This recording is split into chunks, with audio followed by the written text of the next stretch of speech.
Hello, my name is Kafui Dey, and my guest is Richie Mensah, creative entrepreneur, music executive, and the founder of the Lynx Group. Richie, howdy. A day like I know day. Nice one.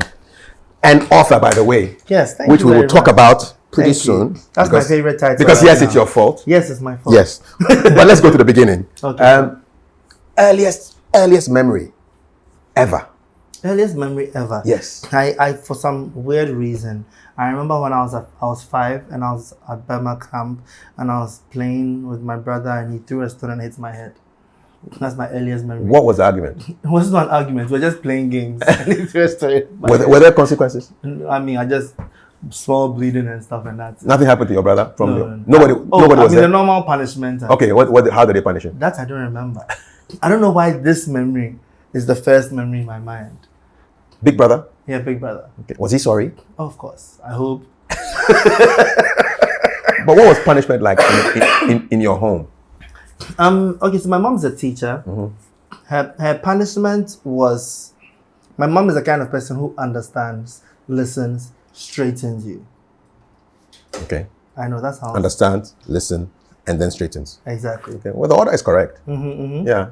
So I never faced punishments like beatings or any of that kind of stuff. It was actually more of letting you understand what you did is wrong, showing you the right way. It was actually kind of effective. I always said this when I was growing up, that one of the reasons I rarely did anything wrong when I was a kid was every time when I come home, I'll discuss everything I've done with my mom. Okay. So if I'm about to do something bad, it would actually prick me in my head that, can I go and discuss this with my mother? I don't think so, then I'll stop. How do you think that routine came about, where you come back and then you just run everything by your mom, give her feedback? So it was actually from her. She would discuss everything, We had a very transparent and, sort of equal relationship where she would discuss everything with you. She always wanted to grow us, make us want to learn, let us understand why. I tell people this all the time, that stop asking the question what and ask the question why. She always made us question things. So it made us grow. So I would mostly do right because I knew why I shouldn't do wrong. Yeah. Okay. So apart from your brother who hit your head with a stone, in terms of siblings, how many I are had you? 2 official siblings. Okay. What does that mean? So I had 2 siblings by my mom and my dad. Okay. I'm the youngest of the 3. Okay. And then I had 3 step siblings from my dad's side. Okay. And then I had a few others from my dad's side that I found later. Okay. What they call these days a blended family. Blended Yes. family. But when, from your earliest memory, you were living with your big brother? Yeah, my big brother and my big sister. Okay. What was that like? I mean, I was born into it, so I was last baby. Yeah. They pampered you a lot? I wouldn't say pampered, but I guess so. Okay. From my point of view, I wasn't pampered. But they say last babies we are pampered. But one thing that I was taught from a very young age was responsibility. So I would still do everything that everyone had to do, from scrubbing my bedroom every night just to teach me how to clean and all that. So yeah. And mom was in charge of teaching you all you guys all these things? Yeah. How about dad? What was your dad doing? So my dad was a medical doctor and a soldier. Okay, so he was in the army? Yes, he was in the army. Okay. So the time we lived at Burma camp, he was in the army. Okay. So it's when he retired, now we moved out. And at that time, he had a clinic in the house. So most of the time, he'd be at work and everything. Yeah. Okay. What was that like, having a clinic at home? It was quite interesting. It's part of why I wanted to be a surgeon, because I would go to the lab, go and play around, see people coming to draw their blood and all that. It made me interested. And it was quite interesting. Did you get a chance to talk to some of the patients and get some interesting stories? What was like the most remarkable encounter with a patient? I don't remember. I think I was too young to remember the exact stories. But I just remember being very fascinated, watching people come and sit there, not feeling too well. Then sometimes they'll say, I have to go before I get infected and stuff. It was quite interesting. You could have been a doctor. Yeah. Okay. I did want to be a doctor. I mean, I enjoy medicine. I enjoy scientific research. I enjoy applying that kind of methodology to everything that I do. But, I think the arts ended up calling me more. Okay. Would you describe your house like as an artistic house? Yeah. Okay. I used to say we're the family Von Trapp. Okay. Because I actually started singing with my brother and my sister. You had a name for the group? Yeah. Those days, what do they call it? Anna Rich. Because Angela Albert Richie. So Okay. Anna I know. Rich. Yeah. I'm amalgamation. What kind of music were you guys singing? Oh, we used to sing Boys to Men, Shy, As Yet, like any good music. Mariah Carey and this thing, Kojeji, any good music. Those days was about the vocals. Exactly. And all. Yeah. So were you in a cappella group or some were playing instruments as well? No, we used to sing on instruments. On the music? Yeah, and sometimes we sing a cappella. Okay. I mean, we were very young, so anything we get, we go with it. What did your parents think of this? Initially, it was my mom who was pushing us the most. She would drive us from one rehearsal to the next and everything. Okay. Then my dad also joined eventually, and we were going around. But as school started kicking in, like as my sister went to senior high, my brother went to senior high, it sort of just... So the group just kind of disbanded? Yeah, it just disbanded. Okay. Just thinking about your youth, what would you say you learned from maybe your mom that has stayed with you till today? I learned how to learn. That's my favorite thing that I learned. I learned the process of questioning everything, the process of always wanting to know more. And it's really helped me in my journey. I'm always seeking for knowledge. Do you think it's because your mom is a teacher and so she knew how to teach? I believe so. I believe so. Okay. What did she teach? Everything. I mean, she's taught grades, so as in from grade 5 to grade 6, to taught specific classes in junior high. Right now, she even has her own school. She's a headmistress of her own school, Young Minds and everything. So she's always had that knack for letting children learn. And even when she's teaching people in school, she doesn't believe in forcing as much as creating that hunger in the child to study. And it's remarkable how she's able to do it. And it's quite different from how teaching is normally done in Ghana, where they're trying to beat the stuff into you, and you have to, by rote, you have to... Yeah, exactly. She doesn't believe in that. She believes if you nudge the child in the right direction, they will go the rest of the way. And that way, they actually absorb more knowledge than when you are forcing them to do it. So she taught you how to learn? Yeah, she taught me how. What do you think your dad taught you? My dad taught me discipline, I mean, from the army and everything. And my dad, too, he had some issues, kakra, so he taught me what not to do. Okay. Like, I'm curious. Don't let me slander the man right now. A small one. Well, it's fine, it's okay.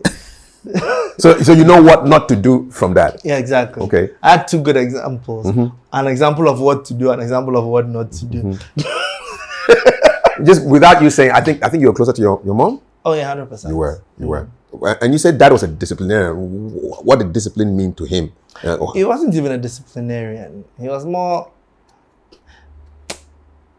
unaware, sort of. Not a disciplinarian. I couldn't call him a disciplinarian. He was actually a lot of fun though. Okay. My dad was very good at cracking jokes, entertaining people. I think I got that part from him. He knows how to entertain people. If you are sitting there, if maybe visitors come over, he will make everybody laugh and all that kind of stuff. Yeah. Did you think he had time for you when you were growing up?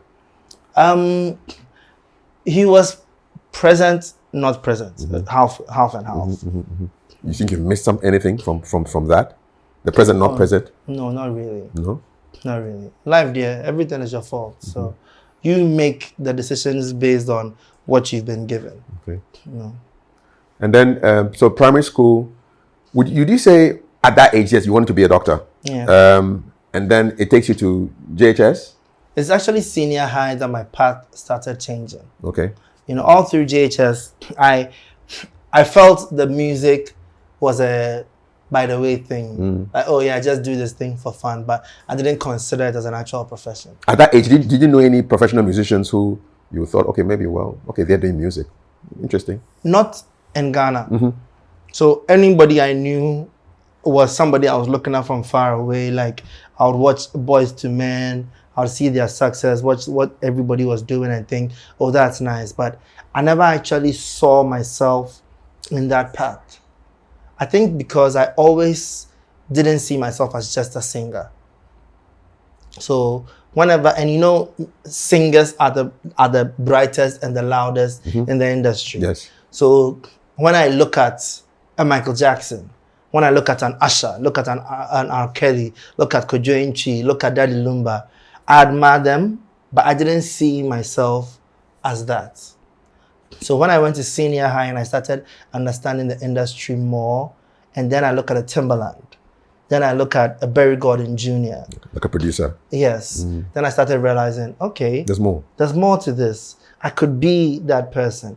I could, like, when I look at the fact that somebody like a Teddy Riley was a producer and an artist and had his own label, and I realized, okay, there's more to this. There's layers to this. Yeah. How did you get this knowledge? You said you in secondary school when you go to senior high, but how? It was my my music teacher. Okay. He had a conversation with me, like he had a heart-to-heart with me on the fact that I had one of the best music talents he had seen, but why am I doing science?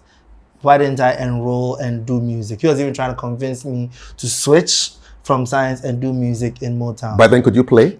No, not yet. Okay, so what did he see that he thought was your musical talent? When I got to the school, I couldn't play, but I would go and sit in the music school every day, and I would be fidgeting with it, 3, 2, 1, 6, and everything, and I started to play. Started picking difficult pieces that were beyond me, and started to play. It reached a point I was teaching the choir by reading the notes when I wasn't actually learning music. Yeah, it wasn't your subject. It wasn't my subject. Okay. But I could just look at it and start understanding it and started teaching the choir and all those kind of things. So he said, okay, I'm very gifted with this, so why don't I want to do music? And I told him I love music, but I also really do love science. I love to break things down. I love to experiment. I love to be able to create things. So I feel if I do music, I'll be limited. And then he asked me, have I heard about sound engineering, which is the science of music? Yes. I was like, okay, Whoa.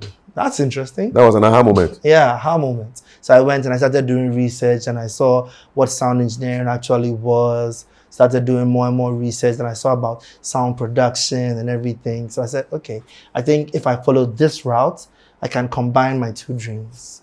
Did you tell anybody that this is what you were thinking of doing after your music teacher opened your world to the idea of for a while, the dream was just with me. With you? Yes, I was just trying to learn. So I took guitar lessons. Okay. I would go, those days, internet cafe, have to walk like 40 minutes, go and sit at internet cafe and I'll pay for 2 hours. Dial up. Charlie, dial up. I miss it. We need it for a ringtone or something. Charlie. I really miss it. Then I used to look for information online. I couldn't afford to pay for the online courses. So they'll say maybe this course 24-week course, first 4 weeks for free. And I'll do the first 4 weeks. Then I'll go to the Jump next. to another one. And what were you like? What kind of things were you learning, man, on those courses? Also, different things. So, and those are the things that even excited me, because when I was going to learn sound engineering, when I wanted to learn it, I thought it was going to be just music. But the first chapter, I bought this book, I remember, Modern Sound Engineering, 1994.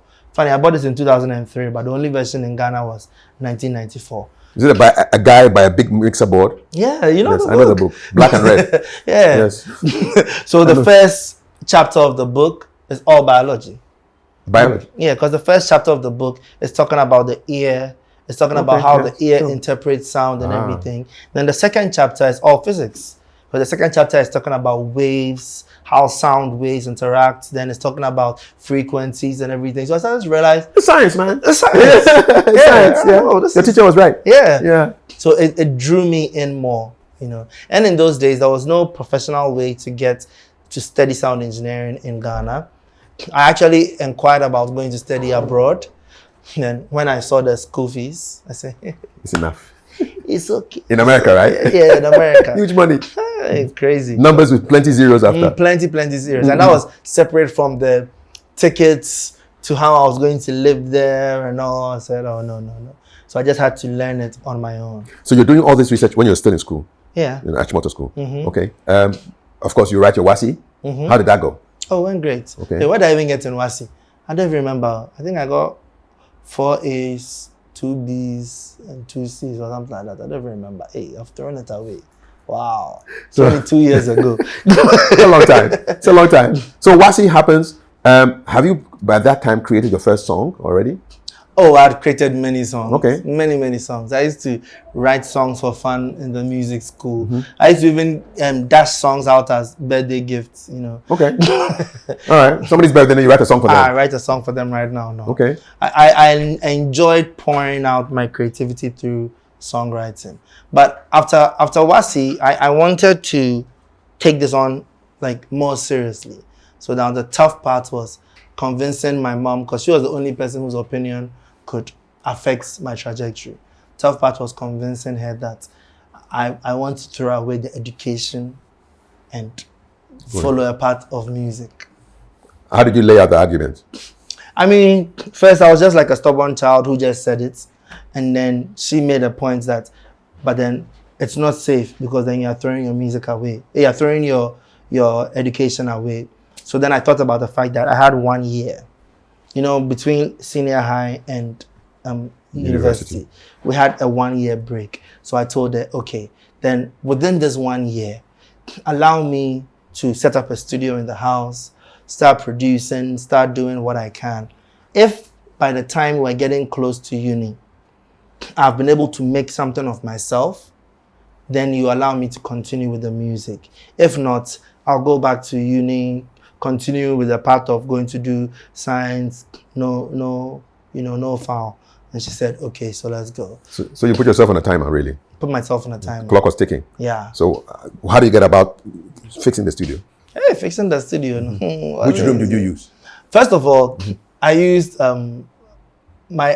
my room and then went to sleep in my brother's room. the guy who threw the stone. Yes, I paid him back.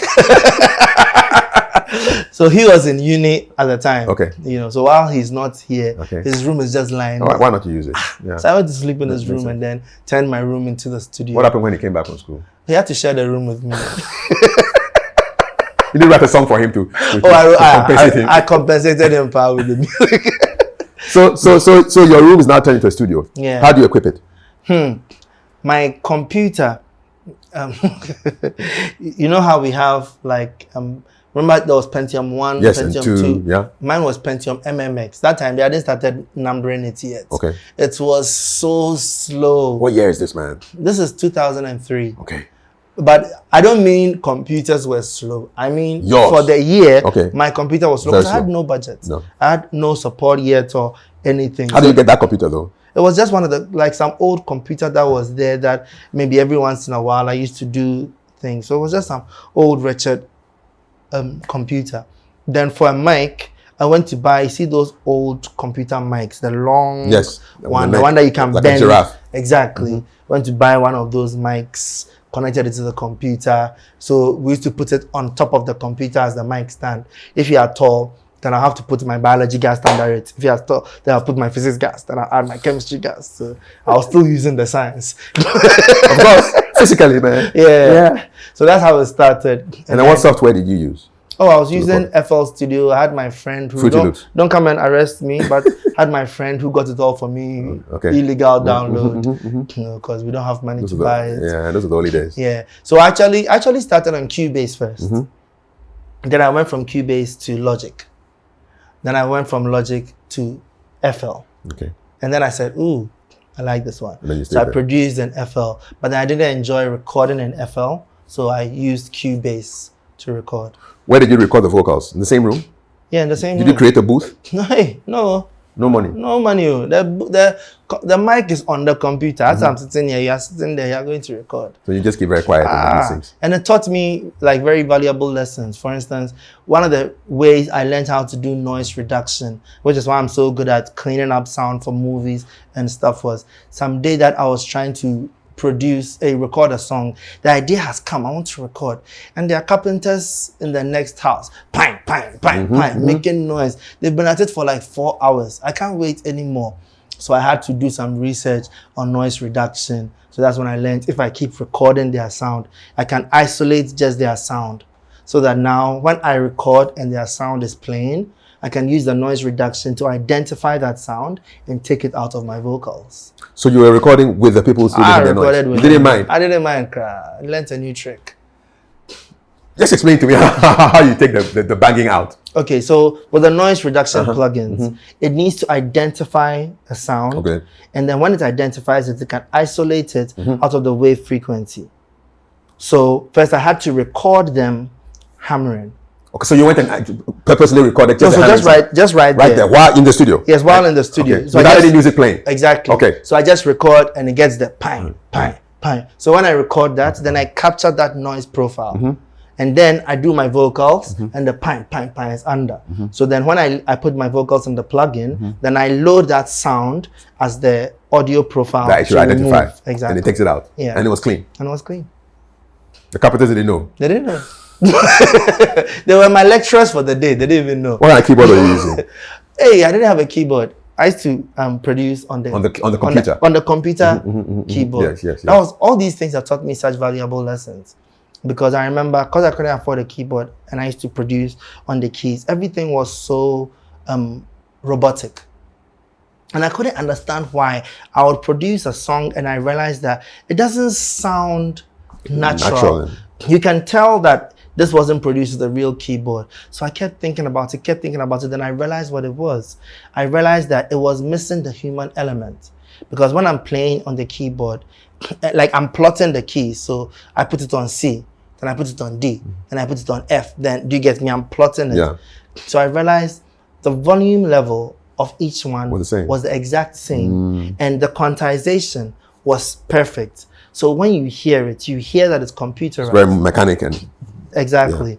So Mechanical. to get it to start sounding natural, I would make mistakes. So when I finished plotting it, then I would go and lower this one, raise this one, lift this one, shift this one just a bit. So that's when I started understanding things like the perfection is in the imperfection. When it was too perfect, it didn't feel real. Okay. Exactly. Who did you record using all this very rudimentary stuff? Oh, so many people. So many people were my lucky scapegoats. Guinea pigs. Yeah. I had a lot of people coming to record demos and everything. Okay. So the funny thing is, within 3 months, I changed equipment. You made enough to no, I didn't.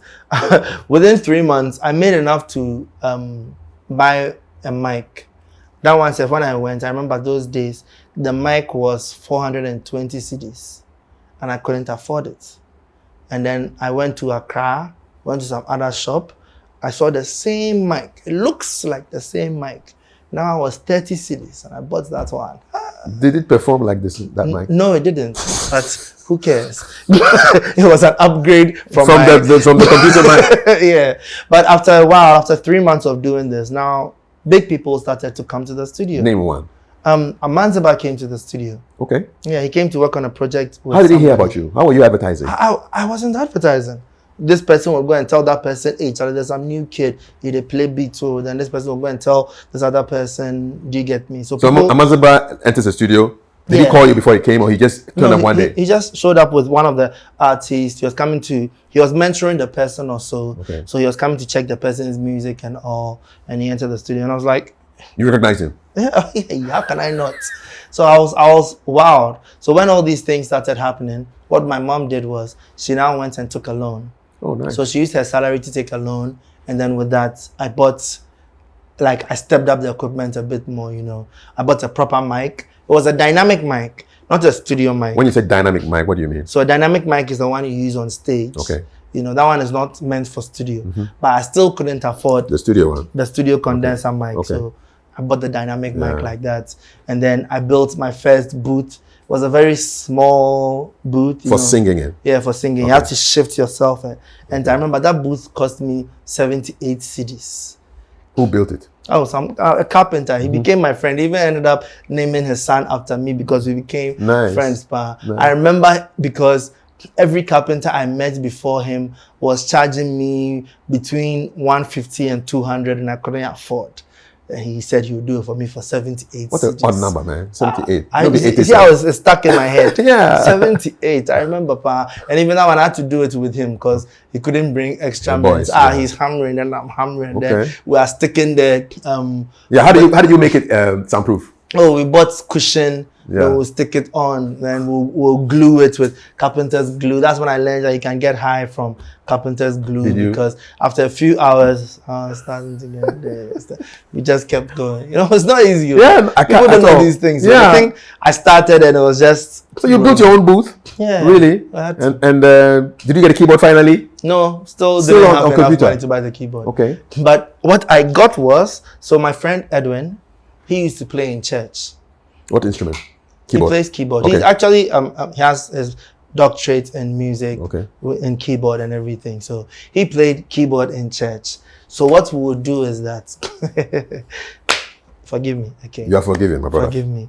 So Sunday, after they finish church and they finish their rehearsals and everything, when they close, then you carry the church keyboard, sit in the trotro, come to my house with it, then we'll connect it and we'll use it to produce small. Then when they have choir rehearsals on Friday, you carry it back, take it in trotro again to church. I love this story because similar thing happened with Charles Samuel. Okay. Say when he went to Germany, he couldn't afford a keyboard.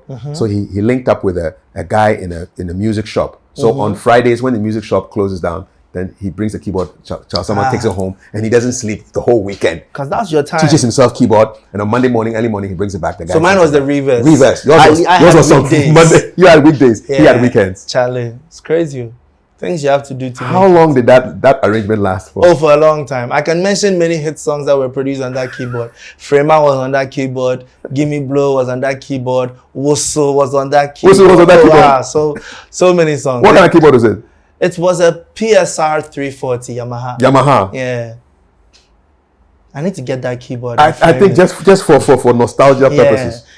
Whistle was on that keyboard. Yeah, a lot of songs on that keyboard.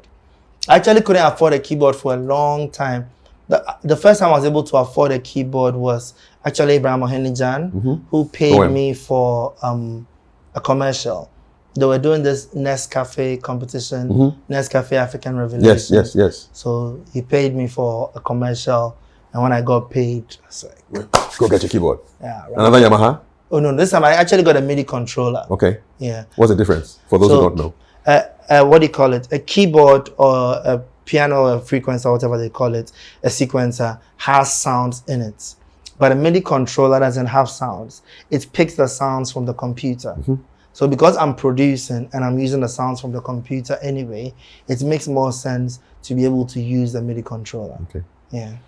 When you were producing back in the day, what did you record first when you were working on a song? Somebody brings a song to you, you listen to it, you get the ideas.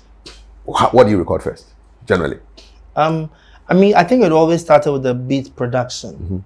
So most people would write on the beat. And that's when I'll start recording them. Okay. You know, it depends on what they're able to come up with. If it's the chorus, we record that first. It all depends on the person's. But you create the beat for them as well? Yeah. Okay. So I normally create the beat first. Yeah. Who was your first artist? My first artist was OJ Black. Okay. Yeah. You were also an artist at some time? Yeah, but the funny thing is, he's the first person I produced for. Before I even you? Myself, yeah. Okay. How did you meet OJ Black? So he was my brother's senior in school. Your older brother? Yeah, my older brother. So when I got home and I was trying to set my things up and everything to start producing, now trying to figure it out. I didn't even record it myself yet. I was now trying to figure out the production bits, and then one day he came to the house and he said he heard Albert's brother is a good producer. Can I make him a beat and let's see? He said, okay. So I made him the beat. He loved it. He kept rapping to it and all. Then when I finally connected my mic, I recorded him. So he was the first artist I recorded. When did you become the artist that you record? Oh, so I was always the artist. So I was building up to record myself. He just, crossed the line. Yeah. What was the first song you recorded for yourself? The first songs I recorded for myself, I don't remember that. Oh, the first one that came out on the market for us to hear? Oh, the first song that came out was Frema. Okay. That was the first song. What's the story behind that song? So there's no full story behind the song. The story behind the song is the fact that I wanted to prove I could sing Chi. Because I used to sing only English and your Boys II Men and your all those guys. So people used to think I couldn't sing Chi. So I said, let me just record a song to show people I can sing Chi. So I called Asem because of how good Asem was with Chi and everything. Yes. And then we wrote Frema and all. So it was just supposed to be a Yeah, I can do a this. song. Yeah. And how did you get to release it for us to hear? Kwame Fachi. But then he was working with Yeah, that time he was working with Atlantis Radio. So I went to meet Kwame Fachi. He listened to those days we called it promo CD. Yeah. Listened to my promo CD. How many songs was on that promo 5 CD? songs. Okay, Frema and who? There was Frema. There was a song called Contagious. There was is it Take Me Away? I don't even remember. That song didn't even make it eventually. There was a song called Another Day. It was 5 songs. Okay. And Frema was track 4. Okay. You get me? Because it wasn't something I was thinking about. Okay. Then Kwame Fachi listened to the songs and told me I was very, very good, but he thinks I should release a tree song first. Okay. I told him, this is not the plan. Yeah, that's not my style. I'm not a tree singer. And was that the only tree song on the promo CD? That was the only tree song I had. Okay. So when he told me, yes, he gets it. He gets that I do English. But if I release an English song first in a market where everybody was only releasing tree, because this was the era of Florian Ponsa, Kafui Dey, KK Fosu. They were the top 4. Guys. And they were all singing tree. So if you try and come in with English, said no, I'll pay attention. So he was thinking like more of music business. Exactly. Yes. So he told me, release the tree one first, and when they start to pay attention to you, then you can bring the English. Okay. The funny thing was, even he who gave me that advice, he couldn't even play my music. Because Atlantis doesn't play tree. Yeah. So even he couldn't play. So he picked up the phone and called like 5 of the biggest DJs and told them, yo, this small boy is coming. Who were the big DJs at that time? I remember he called Bolare. Okay. He called KOD. Okay, Gold. He called Jessica. Okay. I can't remember the other 2. Okay. But I remember he called 5 DJs. Yeah, they were on prime time spots. Yeah. Okay. So he called them and said, this small boy is coming to your office with a CD. When he brings the CD, play his music, he's good. So the 5 of them took my music. They started playing it. What was the value of that link? I mean, did you know Kwame Fachi before? So I had met him once or twice, but I didn't know him. So it was just a shot in the dark. Like, let me see. This is the only person I've met in the industry. So let me see. And it worked. What was it like meeting those people? Bolare and... It was amazing. Because like, I was nobody. These are people I see on TV, I hear about all the time. So going to meet them, like, it made me feel a lot more was possible. And then, can you tell us how you felt when you heard your song on the radio? It was crazy. Which channel? So the funny thing is, the first time my song was ever played on the radio was my birthday. Okay. In 2007, May 17th, it was played by Jessica. That was the first time my song was ever played on radio. What was the feeling? I mean, can you imagine? First of all, it was my birthday. And then my song is playing on the radio. It was like, I have arrived. Who did you call first to tell that, hey, Charlie, my song just... I didn't call. They called me. Oh, people were calling you? Yeah, people were calling. Richie, is that you? Like, it was amazing. Oh my God, I've missed those days. It must be a great feeling when to hear your music on a big station and thousands, if not millions, are listening. Okay, and then what was the feedback you were getting from the song? People said they loved it. People started talking about it. Everybody said this is the new sensation. It felt so good to be recognized, because you work in silence and in the dark. Yeah. You don't know how people are going to receive it. So when they receive it positively, it feels like gratifying. Like, okay, I'm actually onto something. What doors did that moment open for you? What changed in your life? So it opened so many doors. A lot more people started coming to the studio, started meeting people in the industry even more. And then people started paying attention to the production and the label. Then the next door But then the label was Lynx, right? Yeah, the label was always Why Lynx. did you choose Lynx? So the word Lynx is actually a cat. It's a cat with very sharp eyesight. So I always loved cats for one reason. It doesn't matter the height a cat falls from, it always lands on his feet. And one thing I'd learned about business starting was that your business would keep failing and having challenges and stuff. So I said, if I'm going to struggle with business, then I want a business that anytime I fall, I will land on my feet. Why didn't you choose a serval or a panther or a tiger or a tigon? So the next thing with the lynx was lynx has sharp eyesight. It sees farther than most animals. And I always believe that some of my ideas were like long term. I saw myself to be a visionary at that time. So I felt I could connect with the Lynx because of how far I could see in the future. How old were you then when you were having all these thoughts? 17. Okay, where do you think you're getting all these ideas I from? don't even know. Like when I sit back, I wonder, 17-year-old boy, where were these thoughts coming from? What kind of books were you reading back then? I mean, I read Art of War at a very early age. It shaped my mind on strategy. The Chinese author. Everything. Yeah, the Chinese author. I can't pronounce his name. Sun something. Sun Tzu. Sun Yeah, I know. Tzu. Yeah. I can spell Chinese, it. yes. I can't pronounce it. I also read 48 Laws of Power. Also a very good book. Even though these days, Robert Greene. yeah. These days I've moved away from it. Some of his power are things really are crazy, too hard. Yeah. But those kind of books. I mean, before that, the books I had read, I used to read some fiction. Okay. That also still gave me guidance. Like I used to love Mario Puzo. Yes, Godfather. So The Godfather, Ometa, Last Dawn. Some of all these things taught me a bit about strategy. And because of the research that I used to love to do, when I was jumping into something, I would do the research. So that's why, like I mentioned, someone like Barry Gordon Jr., the founder of Motown Records, yeah. you know, reading about him, learning what he did, the sacrifices he had to make to be able to make like music so successful in their area and all. It taught me a lot. So Freeman comes out, more attention on you, more attention on the label. You're getting more business. Then the next thing was so Unplanned. So Asem had recorded a number of songs, but the two songs that we liked the most were Give Me Blow and Figaro. Now the funny thing is, we hadn't finished the song. Like after recording the song, it was just lying on the studio machine and somebody copied it. Because we used to enjoy it in the studio, boys would come and rap the song and all. Somebody copied the song and leaked the song. Ooh. We don't know. Because up till now, we don't know how the song left the studio. All we know is it's on the air. It wasn't even on radio. The next thing we hear is Charlie the Legon Boys, they play your song every day in their cars. Oh. Then we hear, hey, Charlie, your song is trending on Tech Campus. I say, hey, Charlie, we go UCC, everybody they sing your song.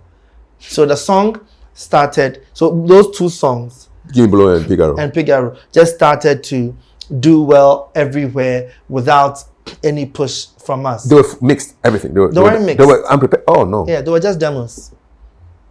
So at this point, we were confused on what to do. You know, there was a thought of, let's claim it. Let's show people we are the ones and all. But then we realized one thing. There was some mystery around the songs because no one knew the artists. Yeah. So because no one knew the artist, there were so many rumors. Somebody said Asem was some UK boy who came to rap and left. That's why no one can find him. Some people said he was dead. Some people said the artist was dead and that's why nobody knows who the artist is. There were so many rumors going around. So we said, wait, let's not try and claim it. Let's wait. So we actually waited like 2 or 3 months and the song started to do well on its own. And then we decided to show up that, hey, this is real. Yes. So now we needed something to re-announce Asem. So that's why we went to do the remix. You know, and one place that the songs were doing very well in was Kumasi. So we went to Kumasi and we said we're hoping to do a remix with some Kumasi artists. So we actually met Andy Dusty. And then when we were trying to do like some radio promo, someone introduced us to Andy Dusty and all. And we said we're trying to do a remix. And he said, oh, he can introduce us to Achame Kwame for Achame Kwame to be on it. So Achame Kwame heard the song. He loved the song. But you know Achame Kwame's brand and profanity. So he didn't want to jump on the song because it was profane. So what he said is you do a different song with Asem. But his brothers they're young and they love this kind of thing. So he will let his brothers jump on it. So brothers jumped on it. Then Andy Dusty also did a rap on it. This is Beginning Blow. Yeah. Okay. Then when we came back to Accra, by this time we and Tiny was recording all his music with me at the studio and everything by this time. Which songs? Oh, most of the songs. At that time, so songs like Girl Don't Go. That's actually the first song on radio. Okay. That had, you know, the name, right? Okay. Yeah. Oh, okay. Yeah. So at that time, Tiny was recording everything at Lynx. He was like the Lynx studio rat. Tiny used to be in the studio more than me, and it was my house. So when we came back to Accra, we were like, Big Bro Tiny. Charlie were doing remix for Gimme Blow, so also jumped on it, and then. So all these artists are on this one song? Yeah, on the Gimme Blow remix. Wow. So it was me, Asem, Brothers, Tiny, and Andy Dusty. Wow. How did that song do? That is what shone more light on Lynx. That's what made more people see us and start to recognize us. And for me as an artist, that's what made people see my English side. Because before that, it was Frema. Of course. Yeah. So they were hearing the tree. So when I did the verse, see, they put me on a track because they know I'll make it famous. And it's like, hey, they like the English. I remember my first performance. I was so nervous. Where was this? Because my first performance of Gimme Blow was in Kumasi. Okay.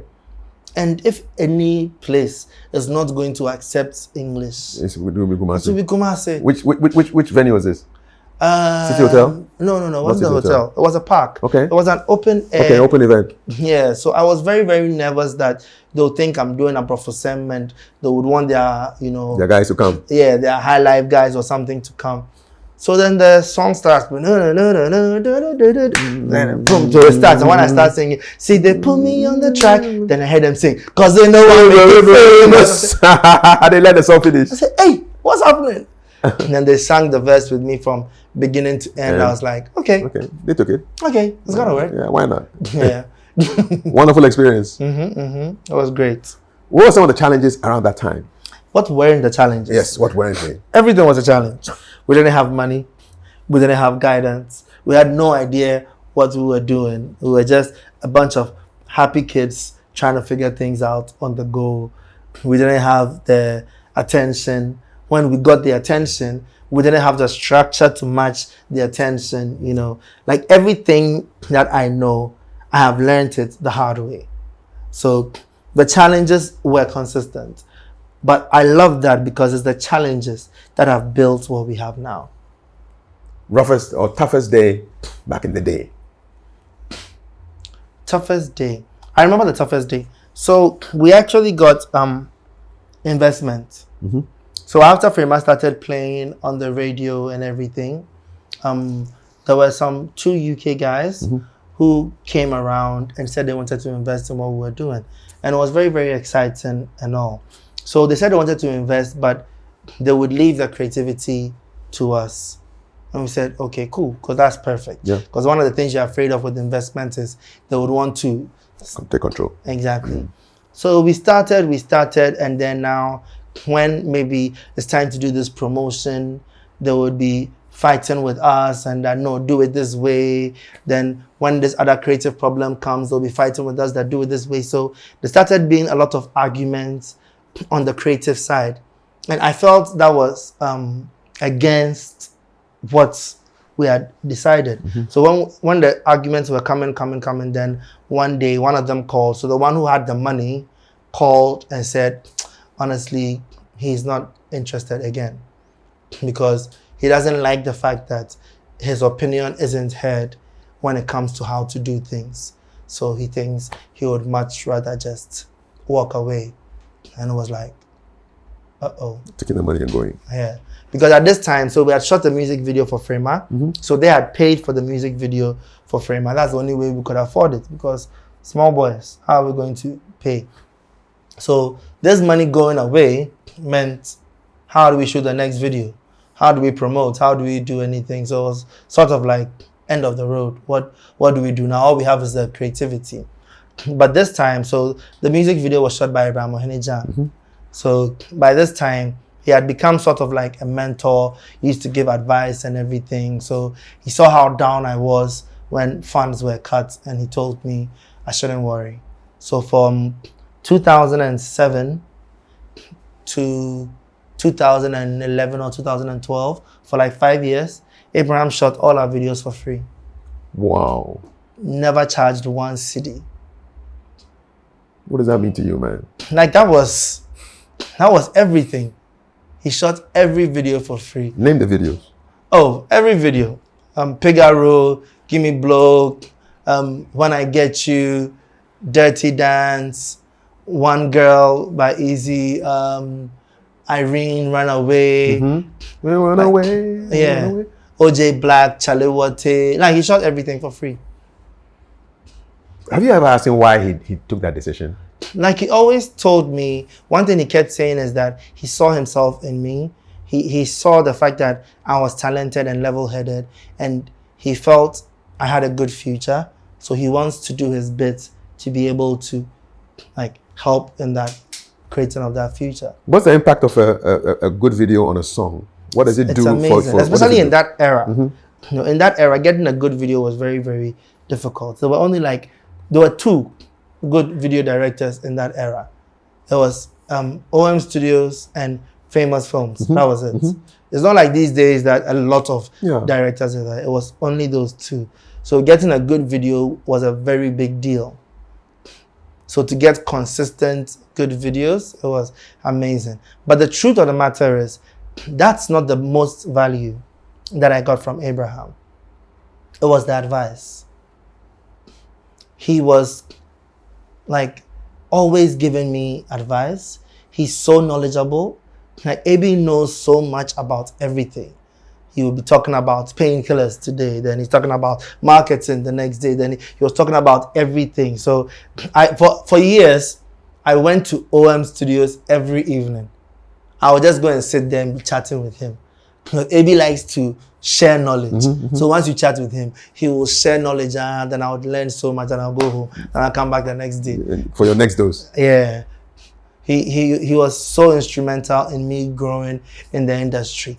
Anytime we are facing a serious crisis, he would talk me through it. Like when I started facing the problems where maybe this artist is leaving, having problems with this artist, Abraham is the one who advised me. Like, one advice Abraham gave me at that time, because I got very down when the artist started to leave and all, and the industry didn't know the impact that the label had on the artist. They rather thought it was the artist who had impact on the label because they are more visible. So it was like we were going down and people couldn't understand. And Abraham just said, Richie, you're hardworking, stay consistent, just keep working hard. And when the time is right, everything that is supposed to be yours will be yours. Everyone will see the hard work that you are doing. The only time you will fail is if you let this make you stop. So just keep going. Are you able to get a sense of, okay, this artist may be leaving? Did you get any signals, any signs? I think the sense that I got eventually was that every artist has to leave. It's not, will they be leaving? They have to leave. Like, let's be honest, even marriages end 50% in divorce, and the other 50% end in death. So every relationship comes to an end. So you don't have to hold on to an artist. It's a beautiful ride when you and the artist have a long relationship. But when it's time for the artist to do their own thing, it's time for them to do their own thing. As a record label, what are you have an artist in your stable, what are you responsible for? Everything. Like? Having an artist is like having a grown child. You're responsible for everything because your artist is your product, except your product is a human being. So what that means is, if your product's life is messed up, your product is messed up. Do you get me? So let's say if you're recording with an artist, if you're recording with a guy and then his girlfriend calls and breaks up with him, the recording is over. It happened? It happens. Especially the reverse. If you're recording a female artist and her boy calls to fight with her, cancel the session. It's over. It's over. The emotions will be wrong. Unless maybe you are recording a sad song. Then you can channel it. But if you are recording a happy song and then they call and fight, it's over. Just kill your mind. So your artist is your product. So you need to make sure your artist has a good place to stay. You're responsible for that? Yeah, you have to make sure they have food to eat. You have to be responsible for their training, for their financial knowledge. Like, you have to take care of your artist. It's the only way to do it. What are the most common problems, apart from the emotional issues? With the guys, what are the issues that you would probably have? Everything, like the probability of them getting into drugs and misbehaving, discipline, even the kind of friends that they have. Everything is an issue. So that's what I mean by it's like having a child. Because you need to think about all these things. Imagine investing so much in an artist, you build them, they get a hit song, and then they are rolling with someone who's doing something illegal, and they go get arrested. Sikanashi. So when you see them rolling with the wrong crowd, you have to get them away from that wrong crowd. I can imagine you at the top of the organization. Would you have like people, minders who are taking care of them? I mean, how does it work? Yeah, so that's what it's like. So, I mean, now the structure that we have, now that we're at least a bigger company, we have different people. So the artist has a road manager, then has a personal manager. Before he has his PR team, his project management team, has his own personal DJ, has like an A&R looking after the sound and everything. So different people taking care of the different parts. When we were smaller, you were everything, you know. You did everything. You have a choice. Can they get really stubborn sometimes? Of course, because they're human beings. The same way I'm stubborn, an artist is stubborn. Everybody is stubborn. Trying to convince someone this is right for you when they really want to do something else is very difficult. Have you had any hairy moments, scary moments when you thought, "Hey, Charlie, this is getting out of hand"? Oh, many. I'm friends with the police because of the number of arrests and bailouts I've had to do. I'm friends with a lot of hospitals because of the number of times I've had to go to the hospital to help somebody out. I'm friends with fire service because of the number of things that I've had to, like, you know, a lot of the connections I've built are because of the problems I've had to solve. It must be a hectic job. Oh, it's a hectic job. Why do you do it though? I think, is it the passion? Is it the love? I don't even know. Sometimes I ask myself that. What have you had to sacrifice in your work? I mean, you were talking earlier about Berry Gordy and his story and the things he had to go through to get to where he was. What are some of the major things you've had to let go of or sacrifice to make this work? You have to sacrifice everything. That is one thing you need to understand about becoming a talent manager, especially when you're a company that handles their finances, handles their well-being and everything. They are your responsibility. So asking that question is like asking a parent, what have you had to sacrifice for your child? Whilst the person is your artist, you need to sacrifice everything for them. Like I've had an instance where I had an artist in their house and a praying mantis jumped in the house and they didn't know what to do, and I had to rush there and go help them kill it. I've had an instance where armed robbers have come to an artist's house and we had to rush there and go help them out. Like, wow. Because who did they call? He said, we have been attacked. Yeah. How did you solve that problem? Went there with boys. With guns too? Not guns, but you know, when the action started making noise, so they jumped out when we were coming in. Did you feel like you were in a movie or something? I mean, my whole life has been a movie. If I decided to write my life into a movie, Charlie. The call is what? I'm being robbed. Yeah. At what time? It's like 2 a.m. How far was her from you? Thankfully, we stay around the same area. Like we try as much as possible, from employees to artists to everything. We try as much as possible to be in the same area. It helps, yeah. Yeah, because it helps in these kind of situations. So you rush there with your boys? What you go do? That instances where this instance there, we were robbed. the label. So at this time, we were all staying in the studio. I was staying here. Albert, my brother, was staying here. We're staying in my mom's house, first of all. So my mom's house that we've turned the outhouse into the studio. Then one of my managers, Michael, was also staying there. And then Asem was asleep in the studio. And OJ was also asleep in the, like we had like a dance studio that we turned the garage into a dance studio. OJ was asleep in the dance studio. And then this is like 2:30, 3 a.m. where armed robbers decided to come and attack us. So they went to the studio first. Asem was there. Asem was there. They entered. This story, if I say it, will make headlines. Because we laugh, sir. So Asem said, we're in there. This is the story that he told us. Yeah. He said when the guys came and everything, they barged in while he was in the studio and everything. And he was trying to tell them who he is. He was like, don't you know who I am? I'm ASE Prime. And they slapped him. He said the M, the slap. The guy had the nerve to actually even do his they slapped him on the M cra. So they tied him up in the studio and all. Then they went into the outhouse. They went to the dance studio side first. Then they tied OJ up. He was woken up and this. Oh, Charlie. Then they met one of the Michael. So Michael, he's thick and tall. So I think they were kind of scared because of how thick and tall he is. So when they tied him up, they brought him into the house. Then they took him into my mom's room and locked him in the bathroom. Then they tied up my mom. Your mom was also? Yeah, my mom was also there. Then they tied up my brother. And they broke into my room. I'm the only one they didn't tie up because as soon as they entered, they smashed a bottle on my leg. So I got hurt. Yeah, so I guess they figured I'm not going anywhere. So they just kept robbing. Did they say what did they take? That's the sad part too. They got some 60 CDs. Oh. And then like some phones and stuff. I mean, somebody could have died because of this, man. Yeah. I mean, okay, 60 CDs. That was a while back. That's a lot of 2009 or so, but still. Still, man. They didn't get a fortune or anything, and someone could have died. No cameras on them to find out who they were. I mean, the scary thing was that the guns they were holding were so rusted. I kept thinking if they shoot me, I'll get tetanus. Wow! What an adventure! Yeah.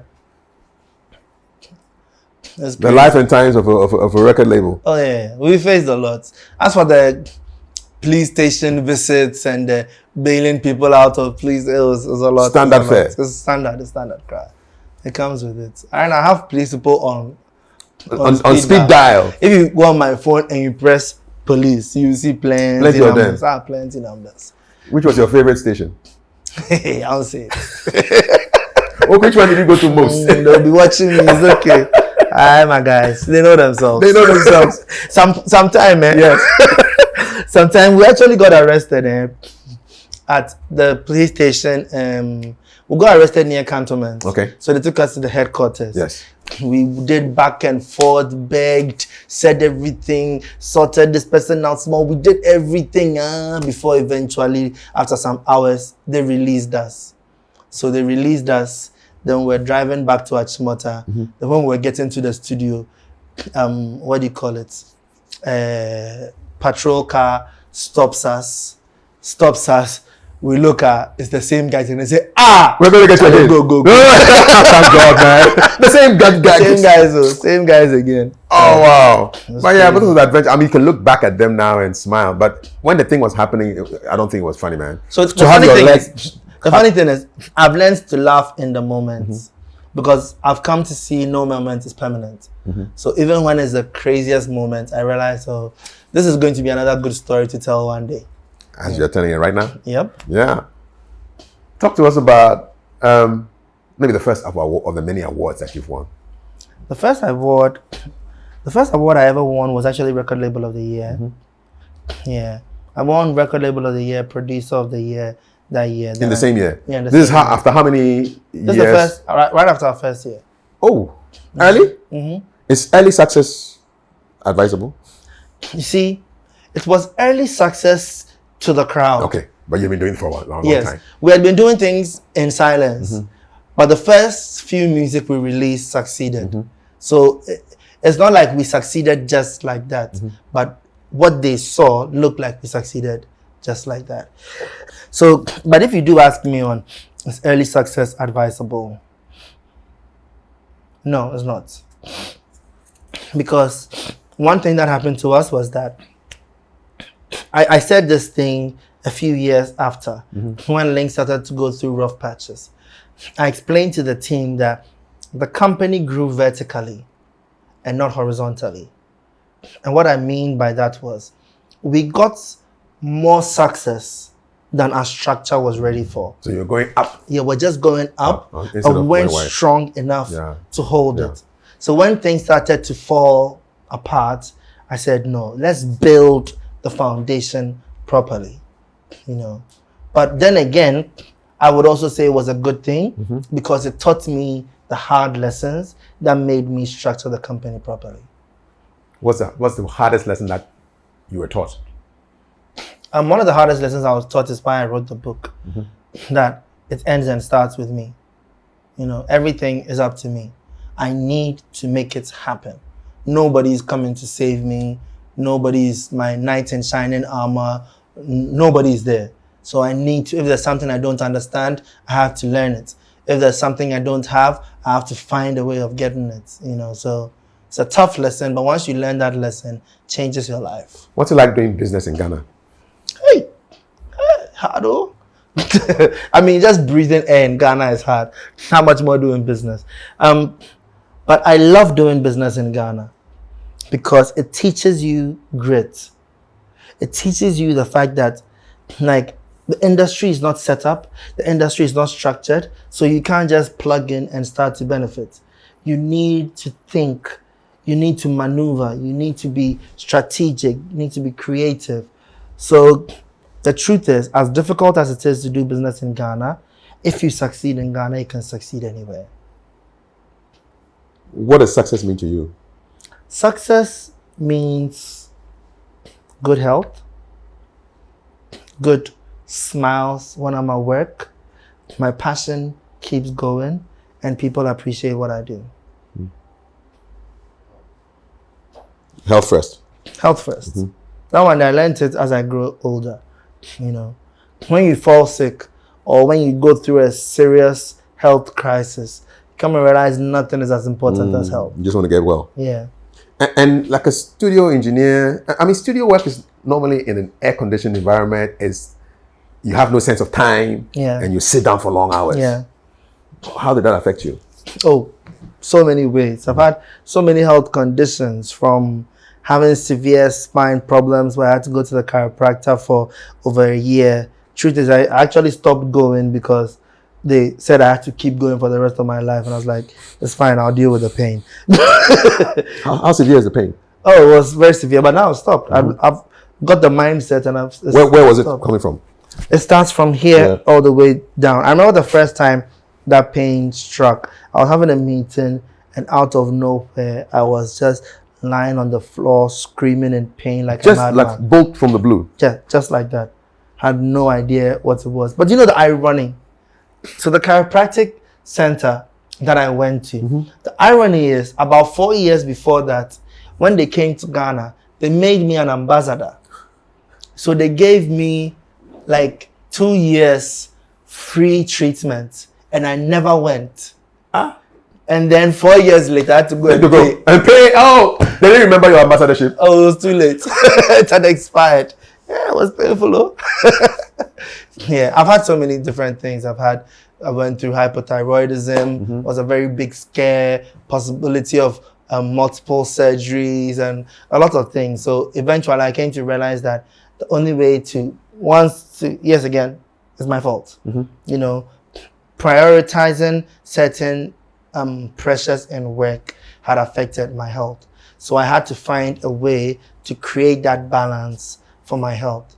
I had to start a lifestyle that worked for me, from waking up at the right time to exercising every morning to meditation.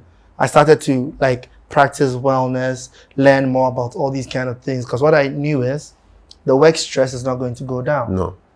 So I can't ever say I'm putting away the work to get better. So then I need to invest my energy in living a life that makes me manage the stress well. What's waking up at the right time? What does that mean for you? What time is the right time for you? I mean, I wake up 4:50 a.m. Standard. Alarm? Yeah. Okay. Why 4:50 though? I wake up 4:50 so that I can have my 10 minutes, brush my teeth and stuff, and get ready to do my morning work at 5 a.m. Okay. How long do you work for? It depends. If I'm feeling lazy, 30 minutes. If I'm energetic small, then maybe 45 to 1 hour. Then come back, do my meditation, do my daily finances, then I do yoga, then I do exercise. Then how long have you been doing yoga? About 3 years. Okay. Who introduced you to it? How did you get into it? So that's the funny thing. All these things, I was introduced 10, 15 years ago. Delayed reaction. When they say it, I will say, oh, please, don't come and waste my time. Meditation. What do you mean? I should sit there 15 minutes. I'm not talking. What foolishness is that? Is that what it is? Your meditation? Yeah. So you just, is there a pose you do? No. Just So I actually prefer sitting in a chair. okay. So like this. Yeah. So sit in a chair. Either I play guided meditation. What is that? So guided meditation is when somebody's speaking, so saying something. So it could either be a wellness, like health guided meditation. It can be positivity guided meditation. So anything that you want to concentrate on that day. Okay. Or I just play some calm meditation music, and then I just go inside my thoughts and take time with my thoughts. So it's like resetting your mind. Every day. Yeah, every day. Okay, like for 15 minutes. Yeah, 15 minutes. And now I do 30 minutes. Okay. And what does it feel like? You close your eyes? Yeah, close my eyes, just get lost in the moment. Okay. It feels like you're resetting everything, reconnecting with yourself. It's my favorite time of the day. I think I should try it, man. It sounds just you describing it sounds good. It's so amazing. It's so amazing. I go try it. At first, you see, my problem with meditation was I used to fight my thoughts, trying to stop myself from thinking. But I learned a magical trick where you acknowledge your thoughts and then let it go. Do you get me? So you're sitting here, you're calm, then you remember, I have a Kafui Dey interview. I have to go to the Kafui Dey interview. Then I acknowledge the fact that, okay, I just thought about this. I'll deal with it later. Let's go back to meditating. Okay. Then I just go back into it. Nice. Definitely will try it. Yeah. Yoga. So you were introduced years ago, and then what activated the action? It was actually through meditation that I got activated into yoga. So when I started meditation, I started with guided meditation. So the person who was doing like the YouTube videos I used to watch where they had the guided meditation, they also had yoga. And then at that time, especially, I was going through the severe back pain. So when I saw yoga for back problems, I said, well, we can try it. Let me try. So I tried it and I actually started to feel better. Then I started to realize that, I started to realize the difference on the days I did yoga versus the days I didn't do yoga. And I realized that I always had more energy, always felt much better. Because I'd exercised a lot, but I realized there was a difference between yoga and the regular exercise. Exercise is for your fitness, but yoga is for your wellness. What's the difference between fitness and wellness? So fitness is for your strength, for your, capacity, your speed, your shape, all that kind of thing. But yoga is just about wellness, like stretching to make sure your joints feel okay. Do you get me? So that there's just yoga for the neck. Okay. So particular neck movements and everything. So like that? Exactly. Very slowly? Exactly. So somebody like me who sits behind a computer all day, to do neck yoga for just 5 minutes is magical. Let's do something with neck yoga and just show me. Oh, don't do that. Like this? So I know there are different things that you do. So there's the one where you go like this for a few seconds. You go straight. Then you go like that. You normally do it with breathing too. So let's say breathe in to the right. Breathe out center. Right. Breathe in to the left. Breathe out center. Then you go breathe in up. Breathe out center. Breathe in down. Breathe out center. So different things like that. Yeah. So yoga, you have yoga for the arms. You have yoga for the legs. Sometimes it can actually just be stretching your legs and putting it up so that your blood circulation and everything. So yoga is built for different reasons, but it's all about the wellness of your body. Some people associate it with like Eastern religion and they are scared that, okay, I'm a Christian or a Muslim, I can't do yoga. It's going against my faith. Well, I don't do yoga in a religious way. You can do yoga in a religious way? I don't know. Okay. So I don't know of religious yoga. All the yoga I know is more wellness based. So for those people who have those fears, I don't know where it comes from. Do you get me? But all the yoga I know is just a lot of wellness, like stretching my hand like this. I don't see the religious connotation and all that. Raising my head, all those things. And funny thing in yoga is I came to realize some of the parts of yoga was also in breath control. From when I'm doing voice training. It's good for singing. Yeah. So for me, I don't see the connotation to any religious. You talked about fears. What kind of fears do you have? You know, when I was young, I used to be afraid of failure. Okay, you did. And then I realized that failure is my best friend. So right now I have no fears. No fears whatsoever. Dying? Oh no, I'm not afraid of dying. Living is harder than dying. How do you know you've never died before? Exactly. I know this one is hard. I haven't tried that one. It's only one try for everybody. Yeah. And the truth is, you live all your life and die once. Why are we afraid of that? Mm-hmm. We should be thinking about what we have now. Yeah. When you die, you're dead. Why do you think people are afraid of dying? People are afraid of the unknown.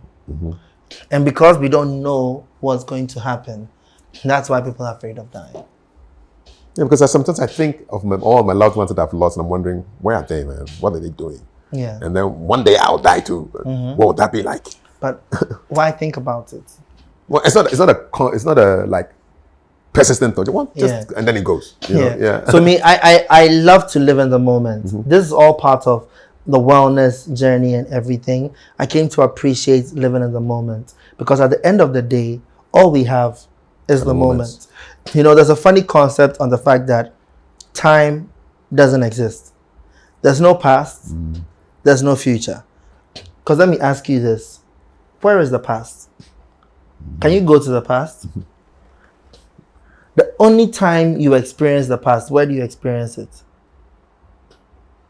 In your mind. When you remember. The only time you experience the future is in your mind. When you daydream or imagine. So the only thing you actually have is now.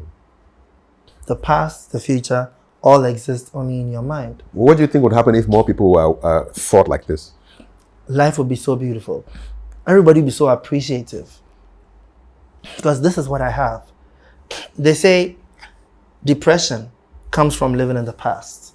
Anxiety comes from living in the future. Happiness comes from living now. This is all I have now. What I'm going to do 2 hours later, I don't have that now. It's 2 hours later. Let's enjoy this conversation right now. Let's enjoy the conversation. If so. So it started out many years ago as Lynx Entertainment. Yeah. But it's been growing. Yep. Tell me about the growth, man. So now we are Lynx Group Limited. Okay. So we switched to Lynx Group Limited in 2022. 3 years ago. Yeah, 3 years ago. And we started to add a few more companies. We added Tygon Creative Studios. The funny thing is, I started Tygon Creative Studios with Baba, with my partner. Okay. So she's a creative. She does set design, interior decor, and everything. So we came together and set up Tygon Creative Studios. What's a Tygon? So a Tygon is a hybrid between a tiger and a lion. Okay, so tiger daddy and a lion mommy. Exactly. Okay. So the two forces coming together created the Tygon. Okay. Yeah. You like your cats? I love cats. Why wasn't it a liger? Why wasn't it a lion daddy and a tiger mama? I don't know. Liger didn't have the power. Yeah. Tygon sounded more powerful. Maybe so. Yeah. So we actually started Tygon in 2021. Okay. What does Tygon do? So Tygon is a video production house, photo studio. We do set design, photo installations for events. Sometimes we do events, like anything visual. Tygon does that. Okay. So then in 2022, when Lynx became Lynx Group Limited, then we added Tygon to the Lynx umbrella. And then we created other companies, like now we have ACN. ACN is African Creatives Network. So it's a booking agency for all talents. So from booking you like shows, performances, brand deals, movies, hosting opportunities, anything. So MCs, musicians, actors. Once you're a talent, we monetize the talent for you based on the connections we've built over a long time. So do you have like a roster of people who are on it? A lot of people on it. What does it take to get on the roster? You just need to impress us. Okay. Yeah. We just need to believe that you are a talent that is marketable. Yeah. Okay, so that's ACN. That's ACN. Okay. And then one thing we did with Lynx Entertainment is we expanded from being just a record label to including distribution and publishing, so that now we actually operate globally. so we can distribute for any artist in the world and distribute any artist to the world. What's distribution? Yes. So we get the music to the DSPs. What are DSPs? We are the vehicle that gets your music to Spotify, to Apple Music, to all the different ways that people can consume your music. Okay. You know, in the past, we didn't have a direct distribution company in Ghana. So you either need to work with somebody internationally, or you work with a company in Ghana that's serving as a third party. You know, but we're able to use our connections to get a direct distribution deal. Okay. And you also do publishing? Yes, we also do publishing. What does publishing mean in the music industry? So how the music rights are split is we have mechanical rights. That's the physical property. So CD, if they still do CDs? So CDs, LPs, streaming, cassettes, whatever it is, that's the physical part. Mm-hmm. So that is done through distribution. Okay, mechanical. And then we have the intellectual property, which is the creation. So the songwriter? Yes. Okay. So the creation is protected by publishing. Mm-hmm. So the songwriter, the producer, all those people are protected by publishing. Okay. So if I write a piece of music and I want it to feature in a movie or a TV series, then I come to you. Yeah. And then you go see the people. Yeah, exactly. And then negotiate. And then we will collect the money for you, the royalties, so that every time the movie is played, you make some money. Okay. Yeah. So that comes under Lynx Entertainment. Okay. And then we created Panthera.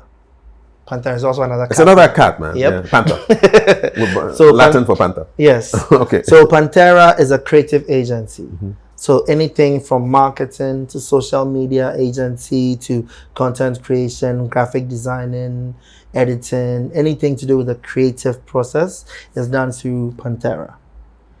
And then we have the newest baby, which is Lynx Electronics. Okay. And that's what has unleashed the Lynx Reverb headphones. That's our first product. So you have some branded headphones. Yes, exactly. Okay.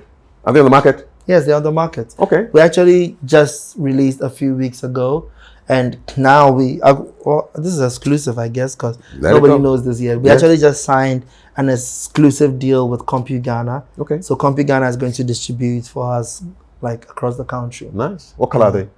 The first version is black. Okay. All black. Yeah. That's because my favorite color is black. Congratulations. I was at your book launch and somebody said that was the first time that they had seen you not wearing black. I know, right? You know, why was it a conscious thing to just wear black all the time? So today, let me tell people the reason I love black. Just yesterday, I was telling somebody this. A lot of people think black doesn't have light.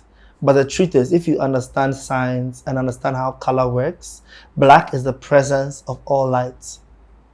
And white is the absence of all light.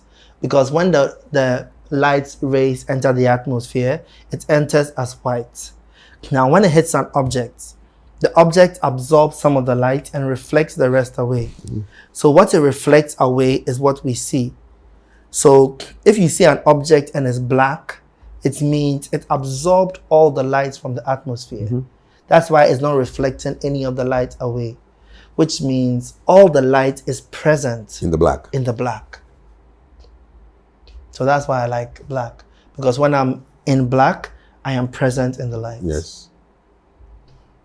Who are your heroes? Oh, let's start with the black ones. So many heroes. Timbaland, big hero. Producer. Yeah, producer hero is Timbaland.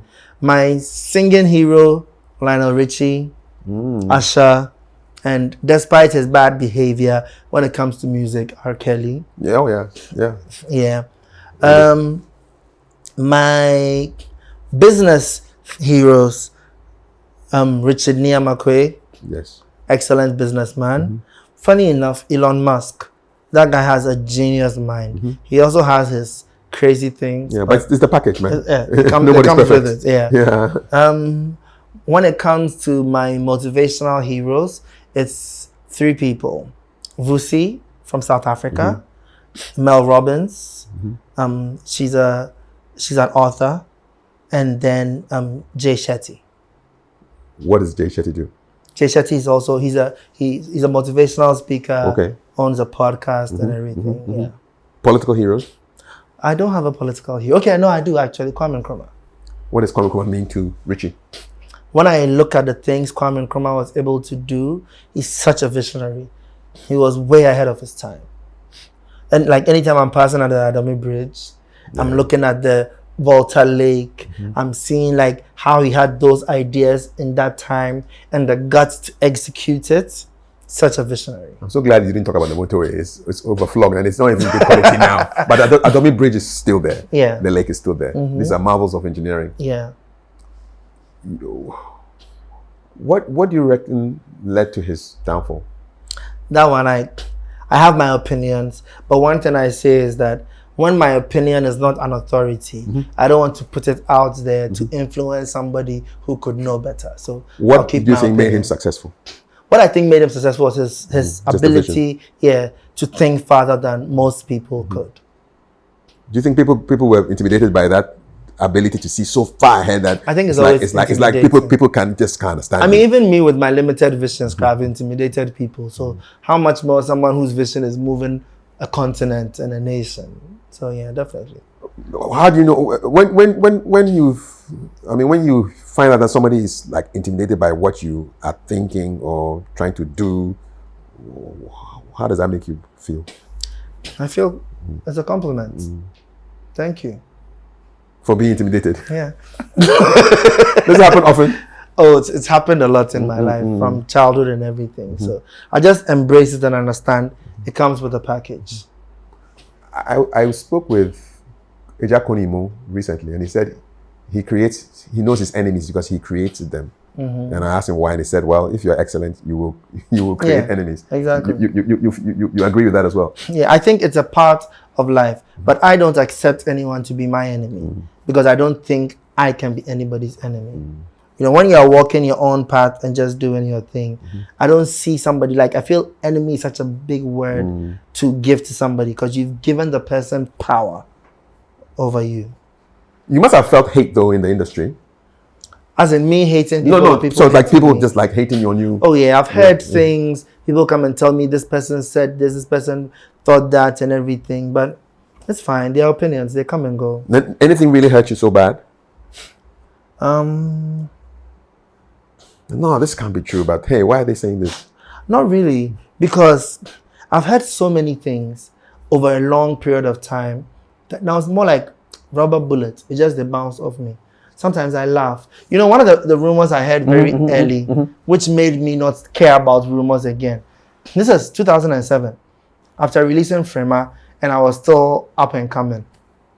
Someone came to tell me a story about, I think I was like 21 at that time, and they said there was this girl who worked in her workplace, and she was 25, so she was older than me, and she was good looking, and she was telling everyone that she and I were dating. I have no idea who this girl is. I've never met her in my life. But she was telling everyone that she and I were dating. And everyone believed her because she's good looking. She do you get me? So no one thought such a girl would be lying. Yeah. So when I realized if even this girl can tell such a lie, then why should I worry about any rumor ever here? Go straight ahead. It's fine. If it's good, I take it. If it's bad, I take it. So it just bounces off you? Yeah, it just bounces off me. Congratulations on the book. Thank you. Because Thank you so much. I like the title. Yes, it's your fault. Yes, take charge of your life. Fault. Richie Mensah. You don't have all your names here because they wouldn't fit. No, they don't fit. What are all your names, man? Okay, well, first of all, what name is on your Ghana card? Well, my Ghana card has Richard Anthony Kafui Mensah. Richard Anthony Kafui Mensah. Why were you named Richard? Do you know? Yes, so Richard means, actually, funny enough, Richard means lion-hearted. One time. All these cats. The cats have been there since birth. All right. So Richard Anthony. Yes. So Anthony, I actually chose Anthony. You chose it? Yes. When I was being confirmed, because I'm a Catholic. Catholic, sure. So when I was being confirmed, I had the option to choose a name. And my grandfather was called Anthony. My grandfather on my mom's side, and I was very close to him when he was alive. So I chose his name. What was he like? He was very easy to talk to. He was very understanding and very intelligent. Was he a musician too? No, he wasn't. What did he At do? least not that I know. Okay. Actually, I'll check. Please check for me. Yeah, I'll check. So Anthony, you took that for yourself. And then Kakari? So Kafui Mensah is my father's name. No, okay. So Kafui Mensah. All right. But you have more names. I have more names. Many, many names. I'm a man of many names. So my full name is Richard Anthony Nana Kwame Owusu Moshe Kakari Mensah. Okay, Nana Kwame, because you were born on a Saturday? Yes, because I was born on a Saturday. And then you have Owusu. So Nana Kwame Owusu, I was named, you know how you are normally named after one of the people in your family? Yes. So because I was born on Saturday, I had I think a grand uncle who was called Nana Kwame Owusu. And so they gave you the full package. Yes, the full package. And then Moshe. So Moshe was actually given to me by my parents' friend who was actually from Israel. Yeah, it sounded Israel. I was just going to say exactly. Moshe Dayan, yeah. So she was around when I was born, and she told my parents that I was going to be special. She said that I was a chosen one, so they should add Moshe to my name, which means the chosen one in Hebrew. Yeah. Okay. So Richard Anthony Nana Kwame Owusu Moshe Kakari Mensah. What a mouthful. I know, right? But the first four letters stand for rank, man. R-A-N-K. Ranked from birth. One time. Maybe so. What's the inspiration behind this book? Yes, it's your fault. First of all, the title, man. So this book is a realization, and it is my life. You know, everything I have, I've had to work for. Everything I own, I fought for it. Everything I lost, I'm the one who made me lose it. You know, this book is about taking ownership and realizing nobody's saving you. Nobody's doing you any favors. Nobody's hurting you. Nobody's doing anything to you. Everything is from you. You're a Catholic, though, and the Catholics, Christians believe that Jesus Christ came to save them. So how does that square with your belief that nobody's come to save you? Who is Jesus Christ? A Catholic is asking me this? Yes, I'm asking you this. I'm not You are my guest. you brought me into the Bible, so you have to answer the question. So who is Jesus? Was he just a man? You know the answers. Okay, so if you understand that, and if Jesus is God, and God lives within you, then where is the power?